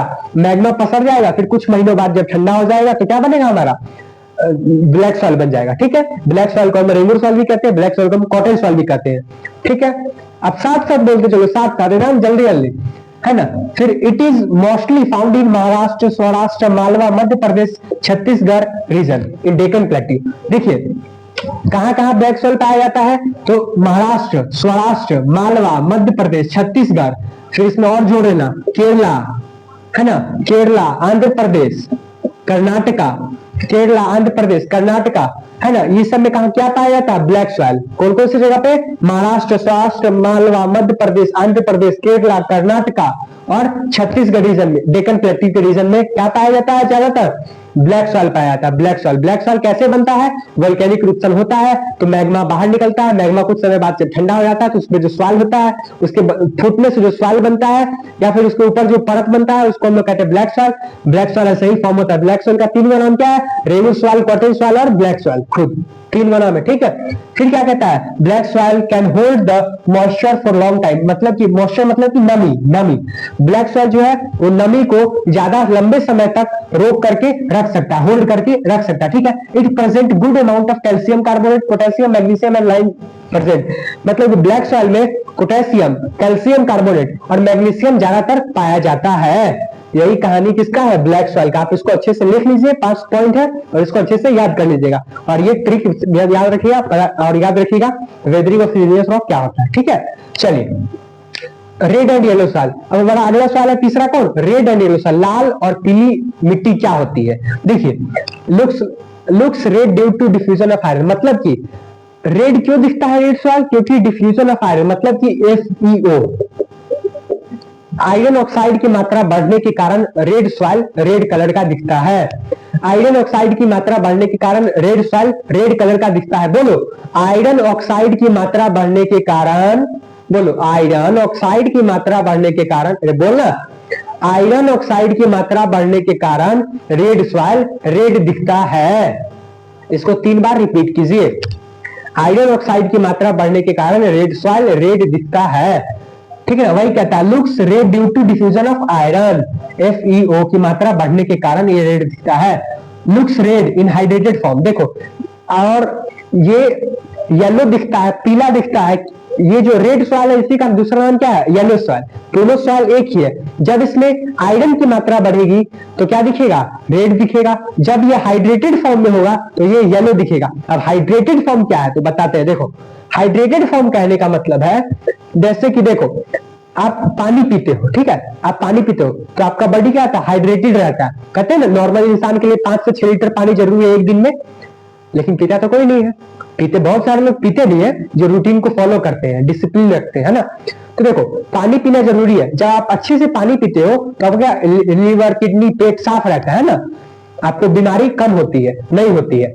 तो देखो हम पानी पीते हैं, हमारा बॉडी क्या रहता है, हाइड्रेटेड रहता है। और अभी तो गर्मी के टाइम में पानी पिएंगे तो और ज्यादा हमारा बॉडी क्या रहेगा, हाइड्रेटेड रहेगा। धूप में निकलने से पहले, कोचिंग जाने से पहले 1 गिलास पानी पी के जाया कीजिए, स्कूल जाने से पहले 1 गिलास पानी पी के जाया कीजिए, और जब स्कूल से आइए तो 10 मिनट आराम से बैठ जाइए, फिर उसके बाद पानी पीजिए, ठीक है। ये थोड़ा ज्ञान की बात है। अब देखो क्या कहता है, येलो दिखता है हाइड्रेटेड फॉर्म में। देखो हाइड्रेटेड फॉर्म करने का मतलब जो नदी के किनारे पाया जाता है, पीला, नदी के किनारे क्या पाया जाता है, पीला मिट्टी।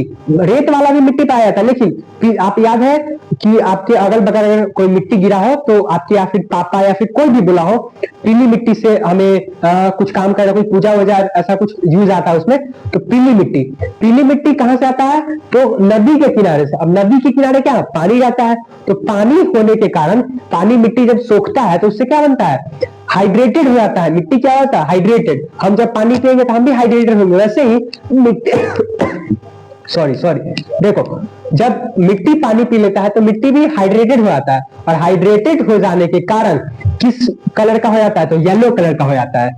किस कलर का हो जाता है, रेड सॉइल, तो येलो कलर का होता है। बोल मेरे भाई, मेरी बहनें आप भी बोलो।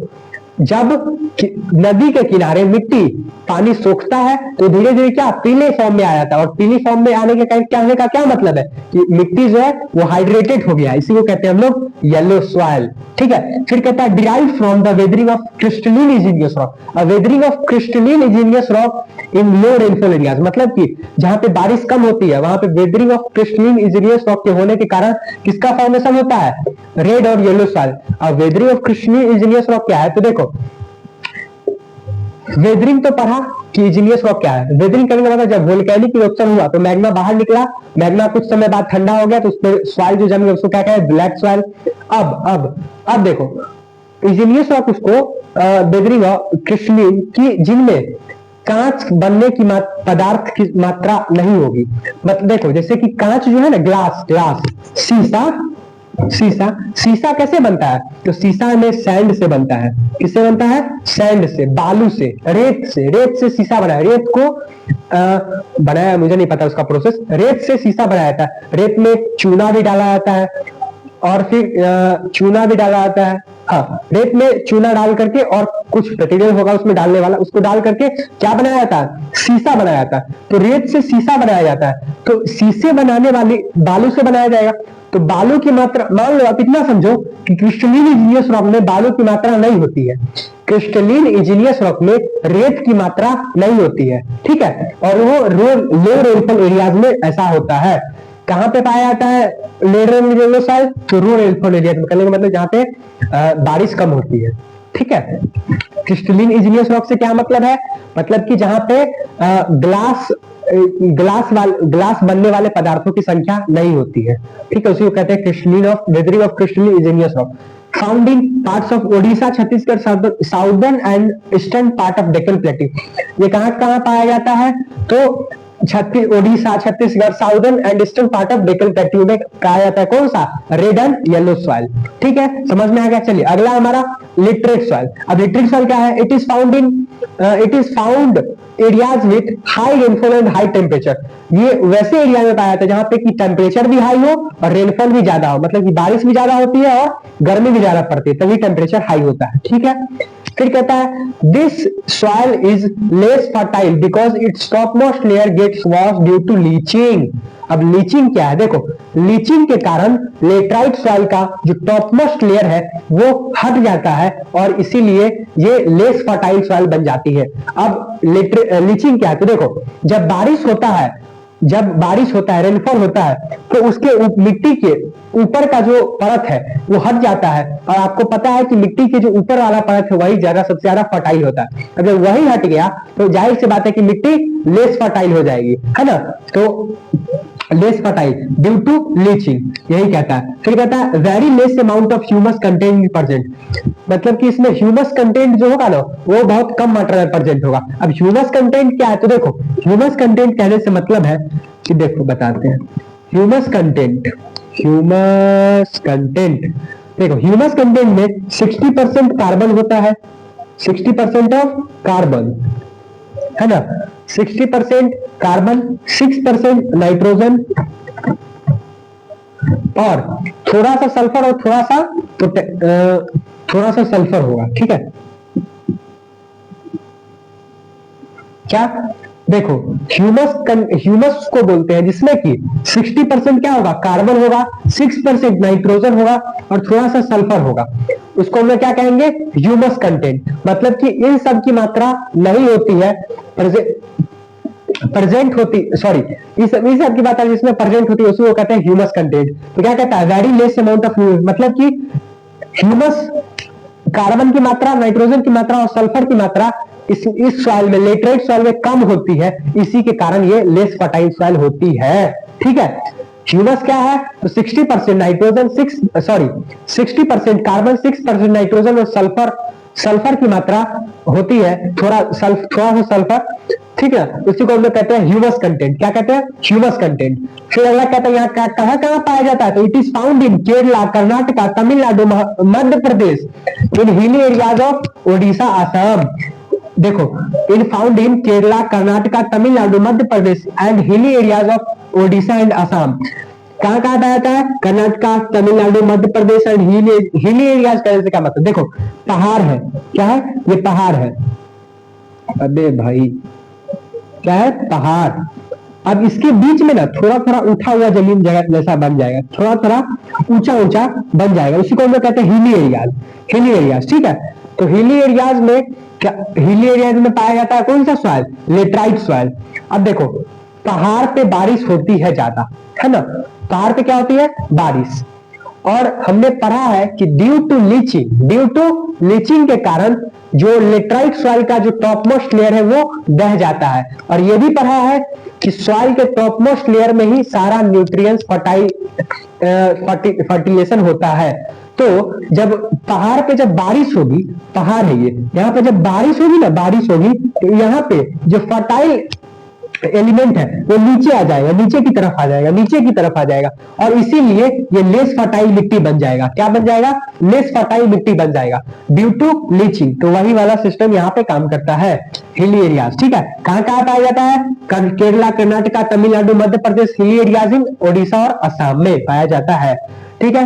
फिर कहता है, अब नोट का पॉइंट देखो, नोट का पॉइंट क्या है कि लीचिंग किसको कहते हैं, तो मैंने बता दिया पहले ही, leaching is the process by which soil nutrition get lost, मतलब कि सॉइल का जो न्यूट्रिशन वो वॉश हो जाता है, किसके कारण, रेनफॉल के कारण, अवे बाय हेवी रेनफॉल, तेज बारिश के कारण वो खत्म हो जाता है, और इसी से डेवलप क्या होता है, लेटराइट सॉइल। क्या डेवलप होता है, लेटराइट सॉइल। आप इसको नोट कर लीजिए, ये इंपॉर्टेंट है बहुत आपके एग्जाम के पॉइंट ऑफ व्यू से और नॉलेज के लिए भी, ठीक है ना। चलिए अब कितना सवाल हो गया, 1 2 3 और एक पीछे 4, अब पांचवा हम लोग पढ़ेंगे, ठीक है, पांचवा और छठा, और उसके बाद बस दो टॉपिक है, सॉइल इरोजन और सॉइल कंजर्वेशन पढ़ेंगे, चैप्टर खत्म, और क्वेश्चन कर लेंगे, चैप्टर खत्म, बस थोड़ा सा इंतजार, हम इसको लिख लेते। चलिए देखिए हमारा पांचवा सवाल है एराइड सॉइल। तो एराइड सॉइल क्या है, तो देखिए arid soil found in areas of scanty rainfall, कहने का मतलब है स्कैंटी से आप समझो ना कि डिजर्ट एरिया, बालू जहां पे है, डेजर्ट जहां पे, वहां पे, जैसे कि राजस्थान में, ठीक है ना, तो कहां पे, राजस्थान में, यहाँ पे स्कैंटी रेनफॉल करने का मतलब है कि बारिश कम होती है या फिर नहीं होती है, बारिश कम होती है या फिर नहीं होती, बारिश तो होती होगी लेकिन कम होती होगी, ठीक है, ऐसे समझो कि यहाँ पे बारिश कम होती है, इसको कहते हैं हम लोग स्कैंटी रेनफॉल, ठीक है। The colour of this soil is red to brown, इस सॉइल का कलर कैसा होता है, रेड, लाल से भूरा, लाल से भूरा, red to brown, red to brown, ठीक है। फिर sandy in nature and alkaline in nature, sandy मतलब कि बालू कलर, बालू टाइप का होता है, बलुआ मिट्टी है ना, रेत है ना, डेजर्ट में रेत पाया जाता है तो वैसे ही रेत, Sandy, and alkaline nature, alkaline nature कहने का मतलब है कि जो जिसका भी पीएच ना 9 हो, लगभग 9, 7 से ऊपर हो और एसिडिक हो, ठीक है ना, 7 से क्या हो, ज्यादा हो, 7 से ज्यादा हो, 7 से ज्यादा हो और एसिडिक हो, क्या हो, 7 से ज्यादा हो और एसिडिक हो, उसको हम लोग क्या कहते हैं, अल्कलाइन वाटर। जैसे कि हम लोग पीते हैं ना, हम लोग नहीं, क्रिकेटर लोग पीते हैं ना, क्रिकेटर लोग, हीरो हीरोइन जितना है बॉलीवुड हॉलीवुड, अल्कलाइन वाटर, क्या है कि पीएच को मेंटेन रखने के लिए, बॉडी को हाइड्रेटेड रखने के लिए, तो वही मतलब कि 7 से ऊपर उसका पीएच होगा या फिर 9 होगा, 9 और 7 के बीच में उसका पीएच होगा। और याद आपने केमिस्ट्री में पढ़ा होगा या फिर आप पढ़ोगे आगे एसिड बेसिस एंड सॉल्ट में चैप्टर 2 में कि नॉर्मल पीएच कितना होता है, 7, नॉर्मल पीएच कितना होता है, 7, अगर 7 से किसी का पीएच कम है तो वो बेसिक होता है, और 7 से किसी का पीएच ज्यादा है तो वो एसिडिक होता है ना, पढ़ा है ना। तो 7 से पीएच ज्यादा है ना, 7 से पीएच 9 तो क्या होगा, ये एसिडिक होता है। तो अल्कलाइन इन नेचर मतलब कहने का मतलब कि ये जो मिट्टी होता है वो एसिडिक होता है। कौन मिट्टी, एराइड सॉइल क्या होता है, एसिडिक इन नेचर होता है, एसिडिक होता है, ठीक है। फिर आगे पढ़ो, due to high temperature soil lack of humus and moisture, मतलब कि हाई टेम्परेचर, अब देखो डेजर्ट एरिया में हाई टेम्परेचर होता है ना, तभी ना क्या कर हम सोलर एनर्जी ले रहे थे, टेम्परेचर ज्यादा था तभी तो सोलर एनर्जी बना रहे थे, या फिर नहीं बना पा रहे थे टेक्नोलॉजी के कमी के कारण, है ना। तो वही कहता है nature alkaline, sorry high temperature soil lack in humus, humus कम होता है, मतलब ह्यूमस करने का मतलब क्या, कार्बन 60%, नाइट्रोजन 6% और सल्फर, है ना। तो नाइट्रोजन, कार्बन और सल्फर की मात्रा कम होगी, और मॉइस्चराइज मतलब कि नमी भी नहीं होगा इस सॉइल में, किसमें, एराइड सॉइल में नमी भी नहीं होगा, कार्बन, नाइट्रोजन और सल्फर की मात्रा भी कम होगी, इसको कहते हैं due to high temperature soil is lack of humus and moisture, ठीक है। फिर आपका the lower layer is of the lower layer of the soil occupied by kankar because increasing calcium content downwards, कहने का मतलब है कि जो नीचे के लेयर में जो सॉइल पाए जाते हैं ना इन एरियाज में, वो कैसे होते हैं, वहां पे कंकर होते हैं, कंकर पत्थर, है ना, तो उसी के हिसाब से सॉइल पाया जाता है। अब कंकर क्या होता है उस सॉइल में, तो इसलिए होता है क्योंकि वहां पे कैल्शियम का कंटेंट जो है ना, कैल्शियम ज्यादा मात्रा में पाया जाता है उस सॉइल में, इसलिए क्या होता है उसमें कंकर पाया जाता है, ठीक है। फिर ज्यादातर ये सॉइल कहाँ पाए जाते हैं, तो वेस्टर्न राजस्थान, मैंने कहा ना आपको डेजर्ट एरिया में, राजस्थान के एरिया में क्या पाया जाता है, एराइड सॉइल, वेस्टर्न राजस्थान में एराइड सॉइल पाया जाता है, ठीक है, क्लियर है। चलिए अगला आपका लास्ट है छठा, फॉरेस्ट सॉइल। फॉरेस्ट सॉइल क्या है, found in hilly and mountain areas where sufficient rainfall is available. अब देखो माउंटेन एरिया जो होते हैं, पहाड़ी इलाके में क्या होता है, बारिश होता है, बारिश होने के कारण इनका जो सॉइल का फर्टिलिटी है वो कम जाता है, क्योंकि जब बारिश होगा पहाड़ पे ऐसे होता है, पहाड़ ऐसे होता है, ठीक है, ऐसे ऐसे ऐसे होता है पहाड़। जब बारिश होगा तो ऊपर से ऐसे बारिश होगा, नीचे से बारिश होगा, तो बारिश होगा तो ये अपने साथ ये जो है मिट्टी को बहा करके नीचे ले जाएगा, ठीक है ना, मिट्टी को बहा करके नीचे ले जाएगा। तो उसके साथ जो सॉइल का न्यूट्रिशनल पार्ट है, जो उसका टॉप मोस्ट लेयर है, वो भी नीचे चला जाएगा, तो ये लेस फर्टाइल सॉइल हो जाएगा, ठीक है। तो वही कहता है कि जो ये जो फॉरेस्ट सॉइल है वो कहाँ पाए जाते हैं, तो माउंटेनियस एरिया मतलब कि पहाड़ी इलाके में, और हिली एरियाज मतलब कि माउंटेन के बीच में जो छोटे छोटे बने होते हैं, बड़े बड़े मीडियम वाले जो ऊंचे ऊंचे होते हैं ना, उनको कहते हैं हम लोग हिली एरियाज। क्या कहते हैं? Hilly areas. तो कहाँ पर पाए जाते हैं फॉरेस्ट सॉइल? तो माउंटेन एरियाज में और हिली एरियाज में। जैसे कि पुष्पा देखा होगा आपने, है ना, पुष्पा क्या करता है कि काटता है चंदन का लकड़ी, है ना, चंदन का लकड़ी का कटाई करता है। तो चंदन का लकड़ी जो काटता है, स्मगलिंग करता है, देखो, तो पहाड़ पे जाता है, तो पहाड़ पे बारिश होते रहता है ना, बारिश, है ना, बारिश होते रहता है, तो पहाड़ पे बारिश होता है, ठीक है। और इसी कारण से क्या होता है कि उसका जो सॉइल का फर्टिलिटी है वो कम होता है, ऊपर कम होता है सॉइल का फर्टिलिटी, नीचे ज्यादा होता है, ठीक है। उसी से रिलेट करना है। और वहां पे रेनफॉल अच्छा होता है, तभी तो पुष्पा जब काटने आता है पेड़ तो मस्त बारिश होते रहता है ना, हीरो वाला। देखो, फिर दूसरा आपका this soil found in Himalayan region. ये सॉइल कहाँ ज्यादा पाया जाता है? तो हिमालय, जाहिर सी बात है पहाड़ी इलाका ये पाया जाएगा। फिर western and eastern ghat of some part in peninsular found. Peninsular plateau के पास भी कौन सा सॉइल पाया जाता है? तो फॉरेस्ट सॉइल पाया जाता है, जंगली मिट्टी पाया जाता है, ठीक है। फिर अगला है soil is loamy and silty valley sides of course. देखो एस है ये, एस, ठीक है, and course grand in the upper slope. देखो अपर स्लोप पर जो है ना वो लोमी और सिल्टी सॉइल पाया जाता है। सिल्टी सॉइल कहने का मतलब क्या कि रेत वाला, है ना, क्या रेत वाला मिट्टी, क्या है? रेत वाला मिट्टी, सिल्टी सॉइल कहने का मतलब। और लोमी सॉइल कहने का मतलब जो रेत, जो क्या, जो रेत मिट्टी, जो रेत मिट्टी और चिकनी मिट्टी से मिलकर बना हो, चिकनी मिट्टी से मिलकर बना हो, उसको हम क्या कहेंगे? Loamy soil.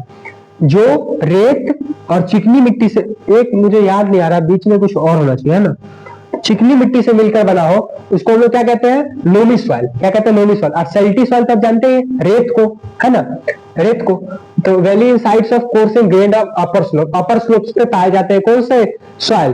तो लोमी और सिल्टी सॉइल। फिर कहता है आपका thin in this soil is rich in humus but poor in potash, phosphorus and lime. ये जो ऐसे प्रकार के जो सॉइल होते हैं, मिट्टी होती है, वो ह्यूमस जो है उनमें ह्यूमस की मात्रा ज्यादा होती है, ह्यूमस की मात्रा उनमें ज्यादा होती है, लेकिन कम होती है पोटास की मात्रा, फास्फोरस की मात्रा और लाइम की मात्रा, ठीक है। Suitable for grown T and coffee. देखो ये ऐसे सॉइल जो है ना, ये ऐसे सॉइल जो है, फॉरेस्ट सॉइल में कौन सा ज्यादा फसल ग्रोन होता है? तो टी और कॉफी। और आपको बता दूं कि टी और कॉफी का फसल कर्नाटका, असम, उत्तराखंड, पहाड़ी इलाके जितने भी है उनमें अच्छा सा क्या ग्रोन होता है? तो टी और कॉफी की फसल। आसाम में चाय पत्ती की खेती होती है, चाय पत्ती की खेती होती है ना आसाम में। फिर उत्तराखंड में भी होती है, कर्नाटका में भी होती है, मेघालय में भी होती है।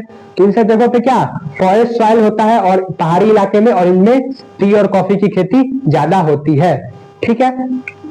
फिर अब नोट का कुछ पॉइंट है। अब नोट का क्या पॉइंट है? सो देखो, सम सॉइल बिकम्स लेस फर्टाइल।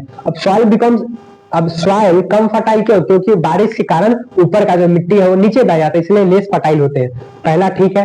फिर टर्न्स एसिडिक इन नेचर, और इसका पीएच वैल्यू 7 से ऊपर होता है, इसलिए ये एसिडिक हो जाते हैं, ठीक है। This soil is less fertile in upper areas of mountain.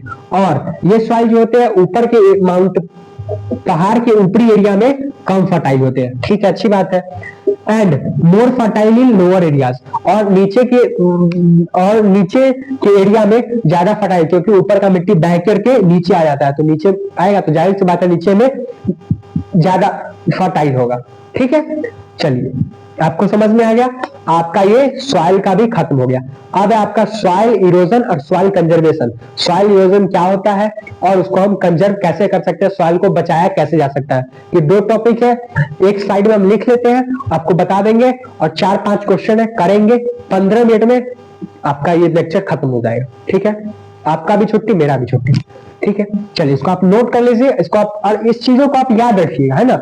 Knowledge के एग्जाम, देखो एग्जाम में आपको नंबर आएगा, ठीक है, अच्छी बात है, आपके पेरेंट्स प्राउड फील करेंगे, आप मेहनत करो, लेकिन देखो आपको जब जो बच्चे यहाँ से नीट और आईआईटी जेईई करेंगे आगे, और आगे जाकर के ये चीजें नहीं पढ़ेंगे, देखो नॉलेज के लिए भी पढ़ना चाहिए, नॉलेज के लिए ही पढ़ना चाहिए, नंबर के लिए just a single sheet of paper है ना, marksheet just a single sheet of paper, ठीक है ना, तो नॉलेज के लिए पढ़ना चाहिए, सब फिर आपको बाद में पढ़ने का मौका नहीं मिलेगा। अगर मान लो जनरल कंपटीशन का भी तैयारी करोगे, आप प्रिपरेशन करोगे, बैंक, रेलवे है ना, इन सब चीजों का, एसएससी, तो इन सब में ये सब इतनी गहराई से नहीं पढ़ाया जाएगा। अब अगर पढ़ाया भी जाएगा तो आपको वहां पे ज्यादा मेहनत करना पड़ेगा, लेकिन अगर आप अभी से याद रखोगे, इसको जाने रहोगे, तो वहां पे आपको कम मेहनत करना पड़ेगा, ठीक है ना, तो इसको नॉलेज के लिए पढ़ना है, ठीक है। चलिए इसको नोट कर लीजिए, बस 2 टॉपिक बच गया आपका, हम लिख लेते हैं, फिर आपको आगे बता देते हैं।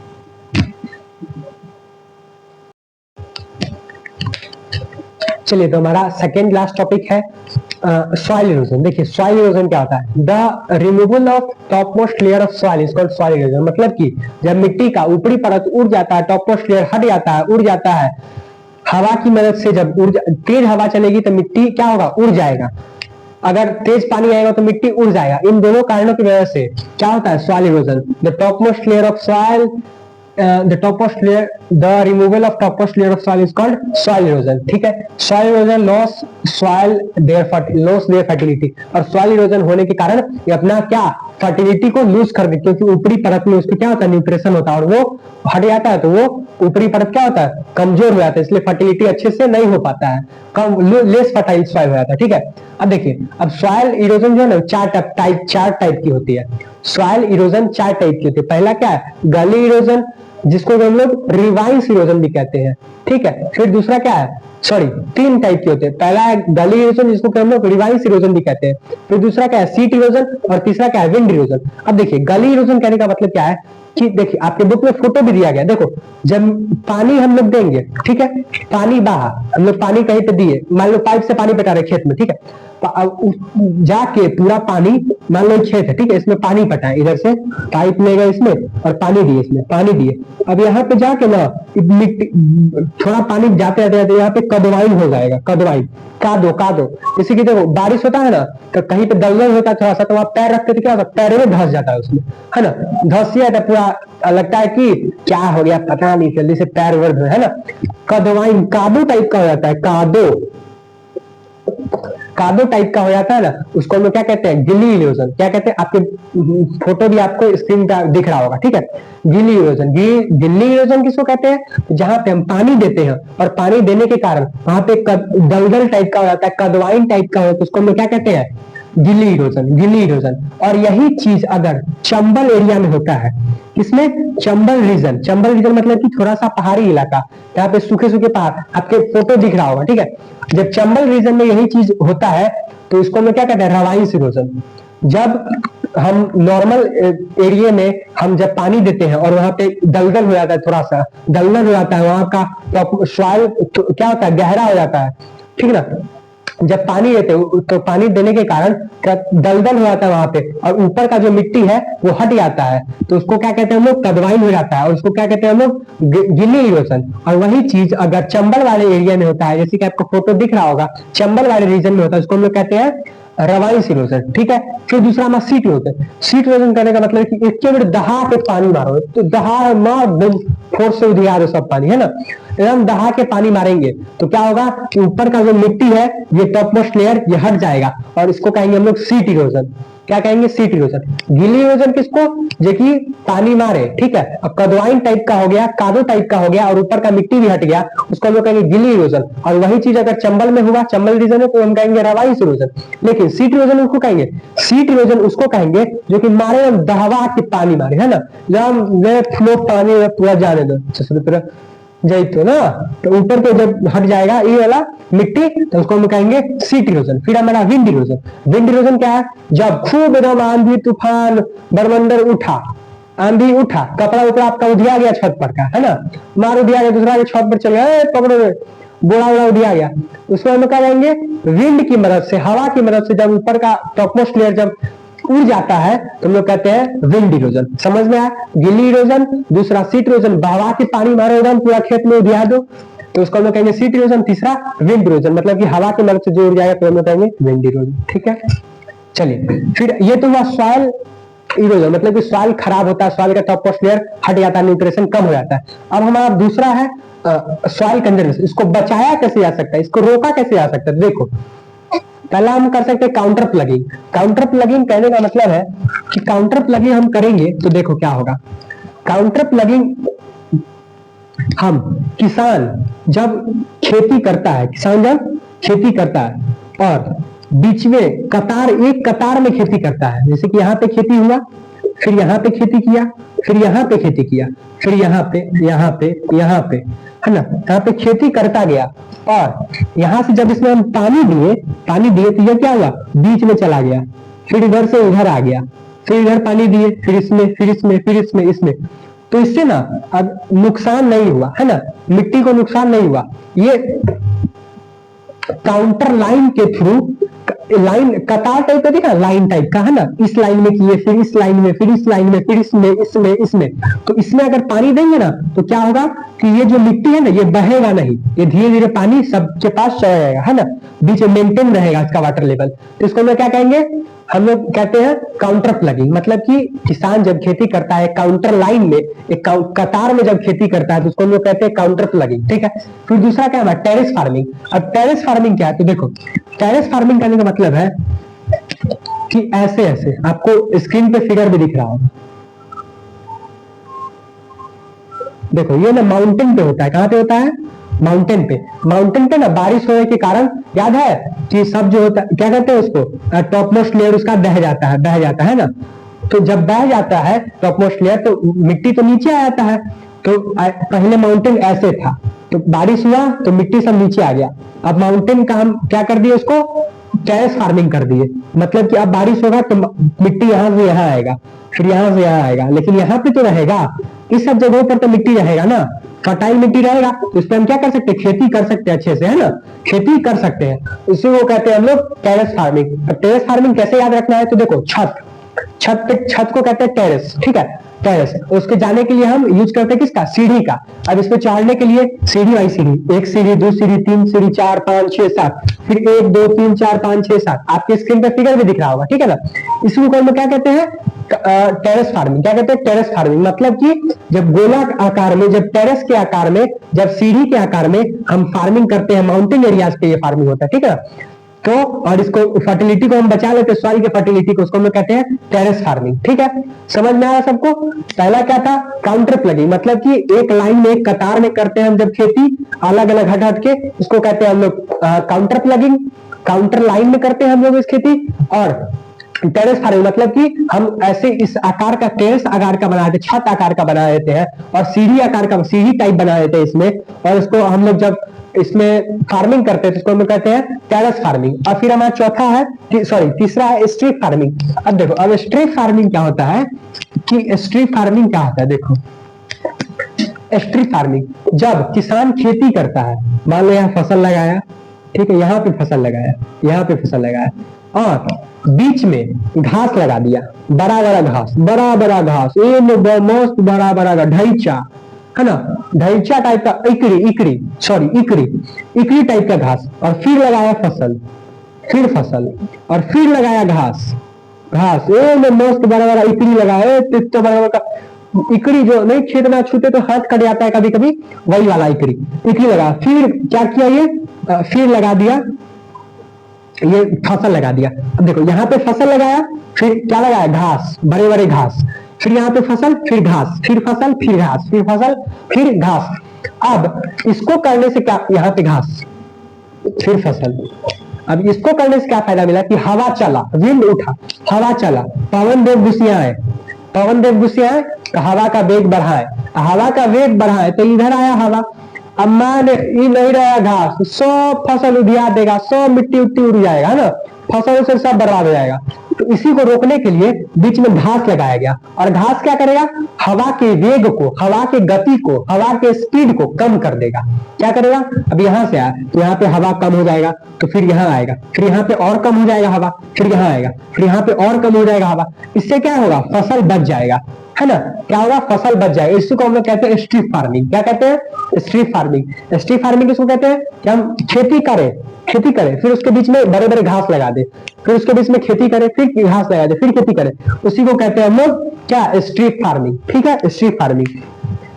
फिर आपका चौथा क्या है, शेल्टर बेल्ट्स। अब देखो शेल्टर बेल्ट्स क्या है, कि देखो शेल्टर बेल्ट्स कहने का मतलब है, चौथा है ना, शेल्टर बेल्ट्स। देखो शेल्टर बेल्ट्स, हम खेती किए, ठीक है, खेती किए, फिर क्या किए, या बड़े बड़े हम पेड़ लगा दिए। क्या लगा दिए,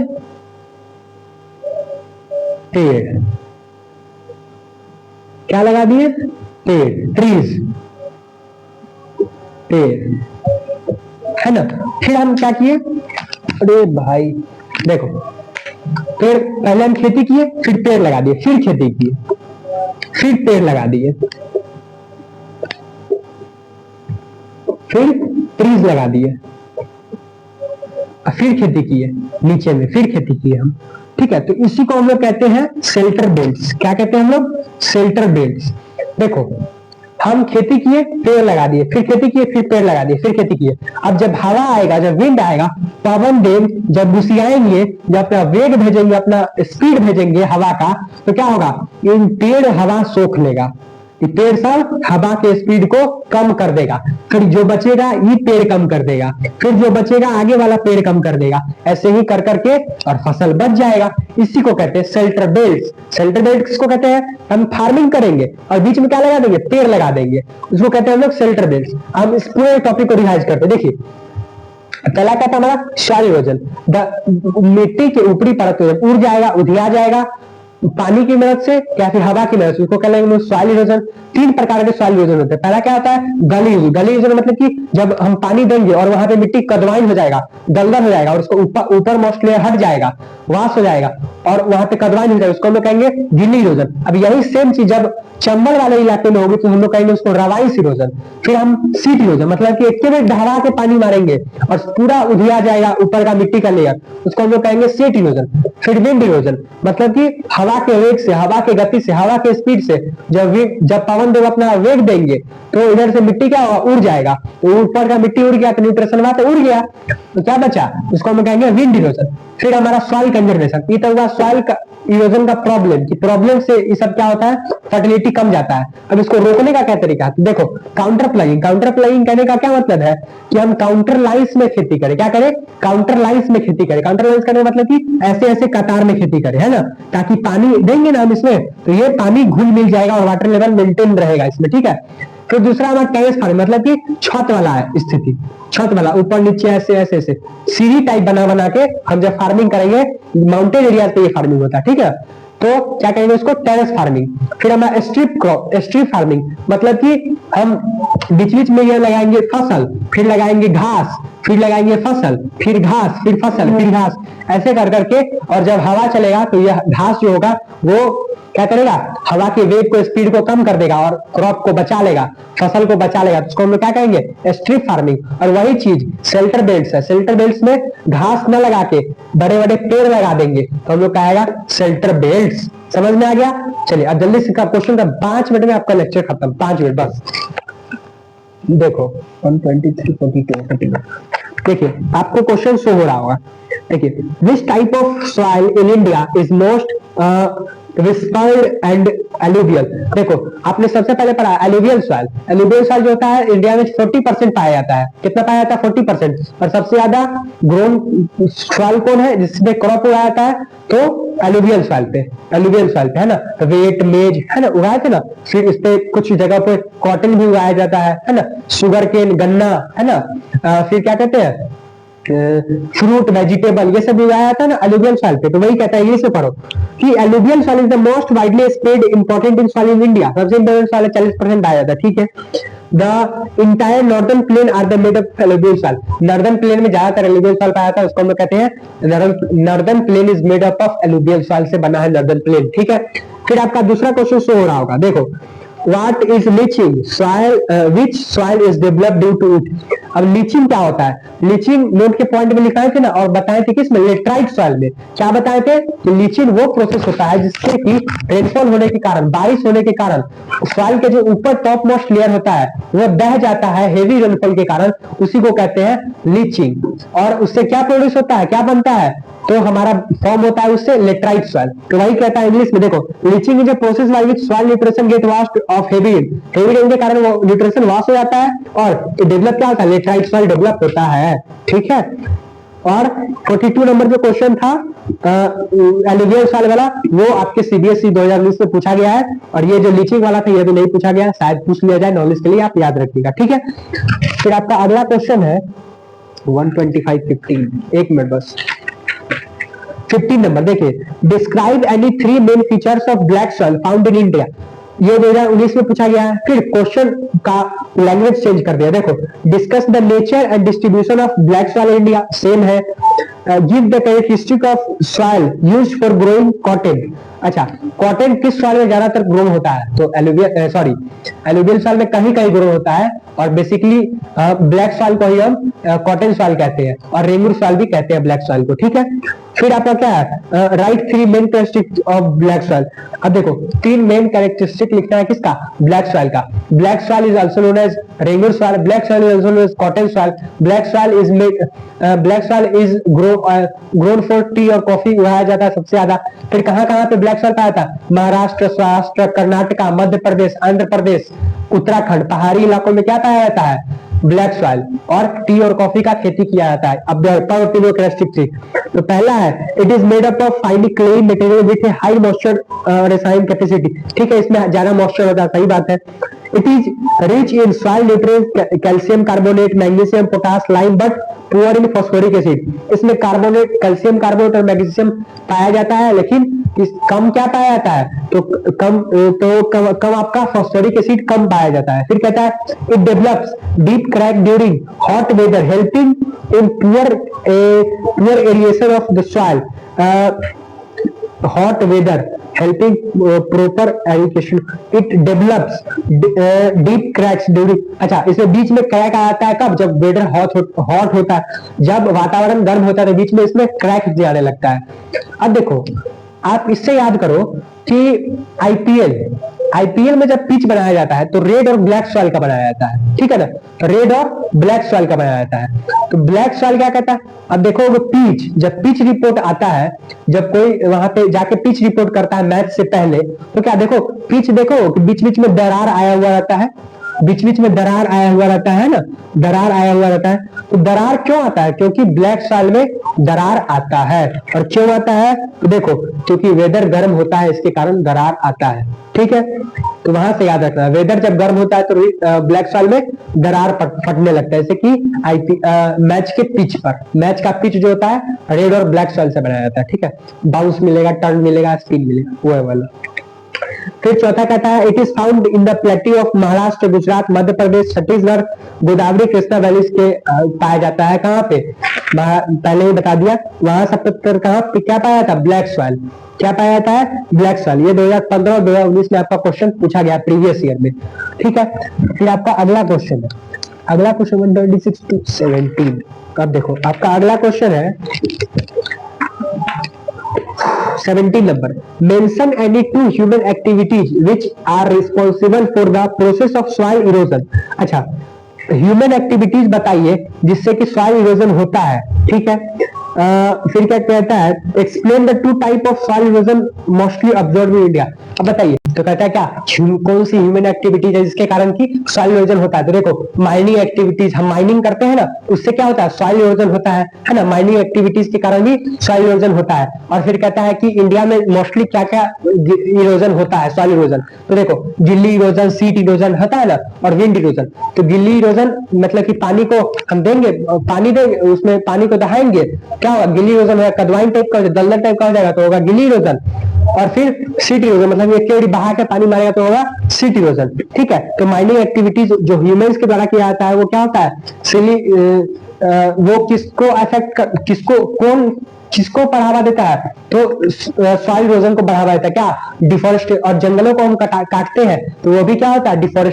डिफॉरेस्टेशन भी सॉइल इरोजन में आता है। ठीक है, तो वही कहता है human activities responsible for soil erosion, deforestation, mining activity, excessive use of fertiliser, और हम फर्टिलाइजर का, खाद्य पदार्थ का भी ज्यादा यूज करते हैं, उससे भी सॉइल इरोजन होता है, सॉइल खराब होता है, सॉइल की फर्टिलिटी कमती है। फिर कहता है ETC are various major cause of soil, इतने यही कॉज है क्या? सॉइल इरोजन के ह्यूमन के द्वारा। फिर कहता है दो टाइप बताइए इंडिया में, तो गिल्ली इरोजन और सीट इरोजन। क्या है हमारे इंडिया में? दो प्रकार के क्या है? सॉइल इरोजन है। ठीक है, चलिए ये क्वेश्चन भी आपका CBSE 2012 में पूछा गया है, प्रीवियस ईयर। ठीक है, अब फिर 127 में 2 और 18। अब देखिए आपका अगला क्वेश्चन है, describe alluvial soil under the following heads, formation, distribution, classification and nutrition. अब देखो टेरेस, फिर वही दूसरा क्वेश्चन 2015 में पूछा गया है, trace the features of alluvial soil with reference to its formation, area, classification and containing material. अब देखो एलुवियल सॉइल के बारे में बताना है कि इसका फॉर्मेशन कैसे होता है, इसका डिस्ट्रीब्यूशन कैसे होता है, इसका क्लासिफिकेशन कैसे होता है, और इसका न्यूट्रिएंट्स क्या क्या है। तो देखो कहता है alluvial soil is made up of silt and clay. हम मैंने पहले ही बताया कि सिल्ट और क्ले से बनता है क्या? Alluvial soil. फिर it is deposited by important Himalayan river system, Indus, Ganga, Brahmaputra से बनता है क्या? एलुवियल सॉइल फॉर्म होता है ना। और डेल्टाज के डेल्टा जो फॉर्म होता है, सुंदरबन डेल्टा, गंगा और ब्रह्मपुत्र के नदी से मिलने के कारण उससे भी क्या फॉर्म होता है? Alluvial soil.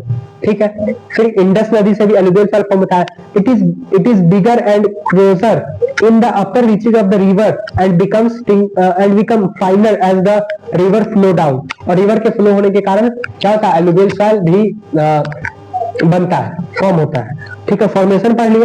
फिर आपका distribution, this soil is prevalent in the river valleys on the northern plain, Indus, Ganga, Brahmaputra, strips in Gujarat and Rajasthan as well as in the eastern coastal plain in the deltas of river of peninsular plateau. पहले क्या deltas पे ये form होते हैं, क्या formation होता है इनका, किनका? तो एलुवियल सॉइल का, जैसे कि महानदी, कावेरी और कृष्णा नदी के डेल्टा पे। ठीक है, फिर है आपका classification, according to their age alluvial soil can classified भांगर।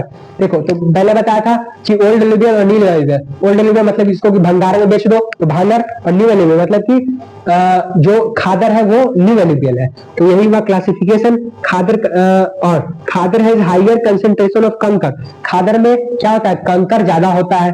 फिर कहता है and contain more fine particles than bhangar, और जाहिर सी बात है कि भांगर से ज्यादा फर्टाइल कौन होगा? खादर। क्योंकि अब देखो ओल्ड सॉइल जो है, ओल्ड मतलब कि क्या? पुराना, मतलब इसका काम धाम नहीं था ना, उसको भंगार में बेच दिए, है ना। वैसे ही तो खादर न्यू है तो वो ज्यादा फर्टाइल होगा, जाहिर सी बात है। ठीक है, फिर आपका न्यूट्रिशन और mineral, this soil is rich in nutrition, potash, phosphoric acid, lime, ये सब पाया जाता है किसमें? एलुवियल सॉइल में। Which is suitable for growing paddy, wheat, sugar cane, और पहले ही बताया था कि गन्ने के लिए, क्या कहते हैं, मेज के लिए, धान के लिए, गेहूं के लिए, वेजिटेबल्स के लिए क्या जरूरी है? एलुवियल सॉइल जरूरी है ग्रो होने के लिए। ठीक है, ये कब पूछा गया था क्वेश्चन? 2015 में पूछा गया है। चलिए अब हम लास्ट क्वेश्चन करते हैं इस चैप्टर का, 18 नंबर 126 to 18। देखिए लास्ट क्वेश्चन है आपका, suggest any 3 major measures of soil conservation, explain some farming techniques through which soil conserve can take place। अब देखो अब 3 को मेजर हमको कंजर्वेशन शो करना है, बताना है उसको, किसका? सॉइल कंजर्वेशन का। तो पहला देखो counter plugging, terrace farming, street farming और शेल्टर बेल्ट। इन चारों में से आप कोई भी लिख दीजिए, आपका सही हो जाएगा। जैसे कि टेरेस फार्मिंग मतलब कि क्या? हम सीढ़ी टाइप का बनाते हैं माउंटेन्स पे, जो कि पानी को गोल गोल करके घुमाता है, इसलिए न्यूट्रिशन वैल्यू कम नहीं होता है। फिर क्या है आपका स्ट्रिप फार्मिंग, स्ट्रिप फार्मिंग करने का मतलब क्या? बीच बीच में हम घास लगा देते हैं। फिर क्या आपका शेल्टर बेल्ट, मतलब बीच बीच में हम पेड़ लगाए थे। वही कहता है कि देखो terrace farming and container counter plugging, farming along the hill hopes by cutting into terraces, terrace के साइड में हम काट काट के इसको बनाते हैं। Along the counter counter lines helps in soil conservation, और काउंटर लाइंस जो होते हैं किसमें हेल्प करते हैं, सॉइल कंजर्व करने में हेल्प करते हैं, इनको जो काउंटर लाइंस गोल गोल गोल होते हैं वो वाले। फिर आपका शेल्टर बेल्ट्स, प्लांटिंग रोज ट्रीज, शेल्टर बेल्ट्स में क्या होता है, प्लांट ट्रीज को लगाते हैं, पेड़ को लगाते हैं, तो वही कहता है planting rows of trees along the edge of fields helps in checking soil erosion through wind. Wind से हम बचने के लिए क्या करते हैं, बीच बीच में पेड़ को लगा देते हैं कतार में, है ना, ठीक है।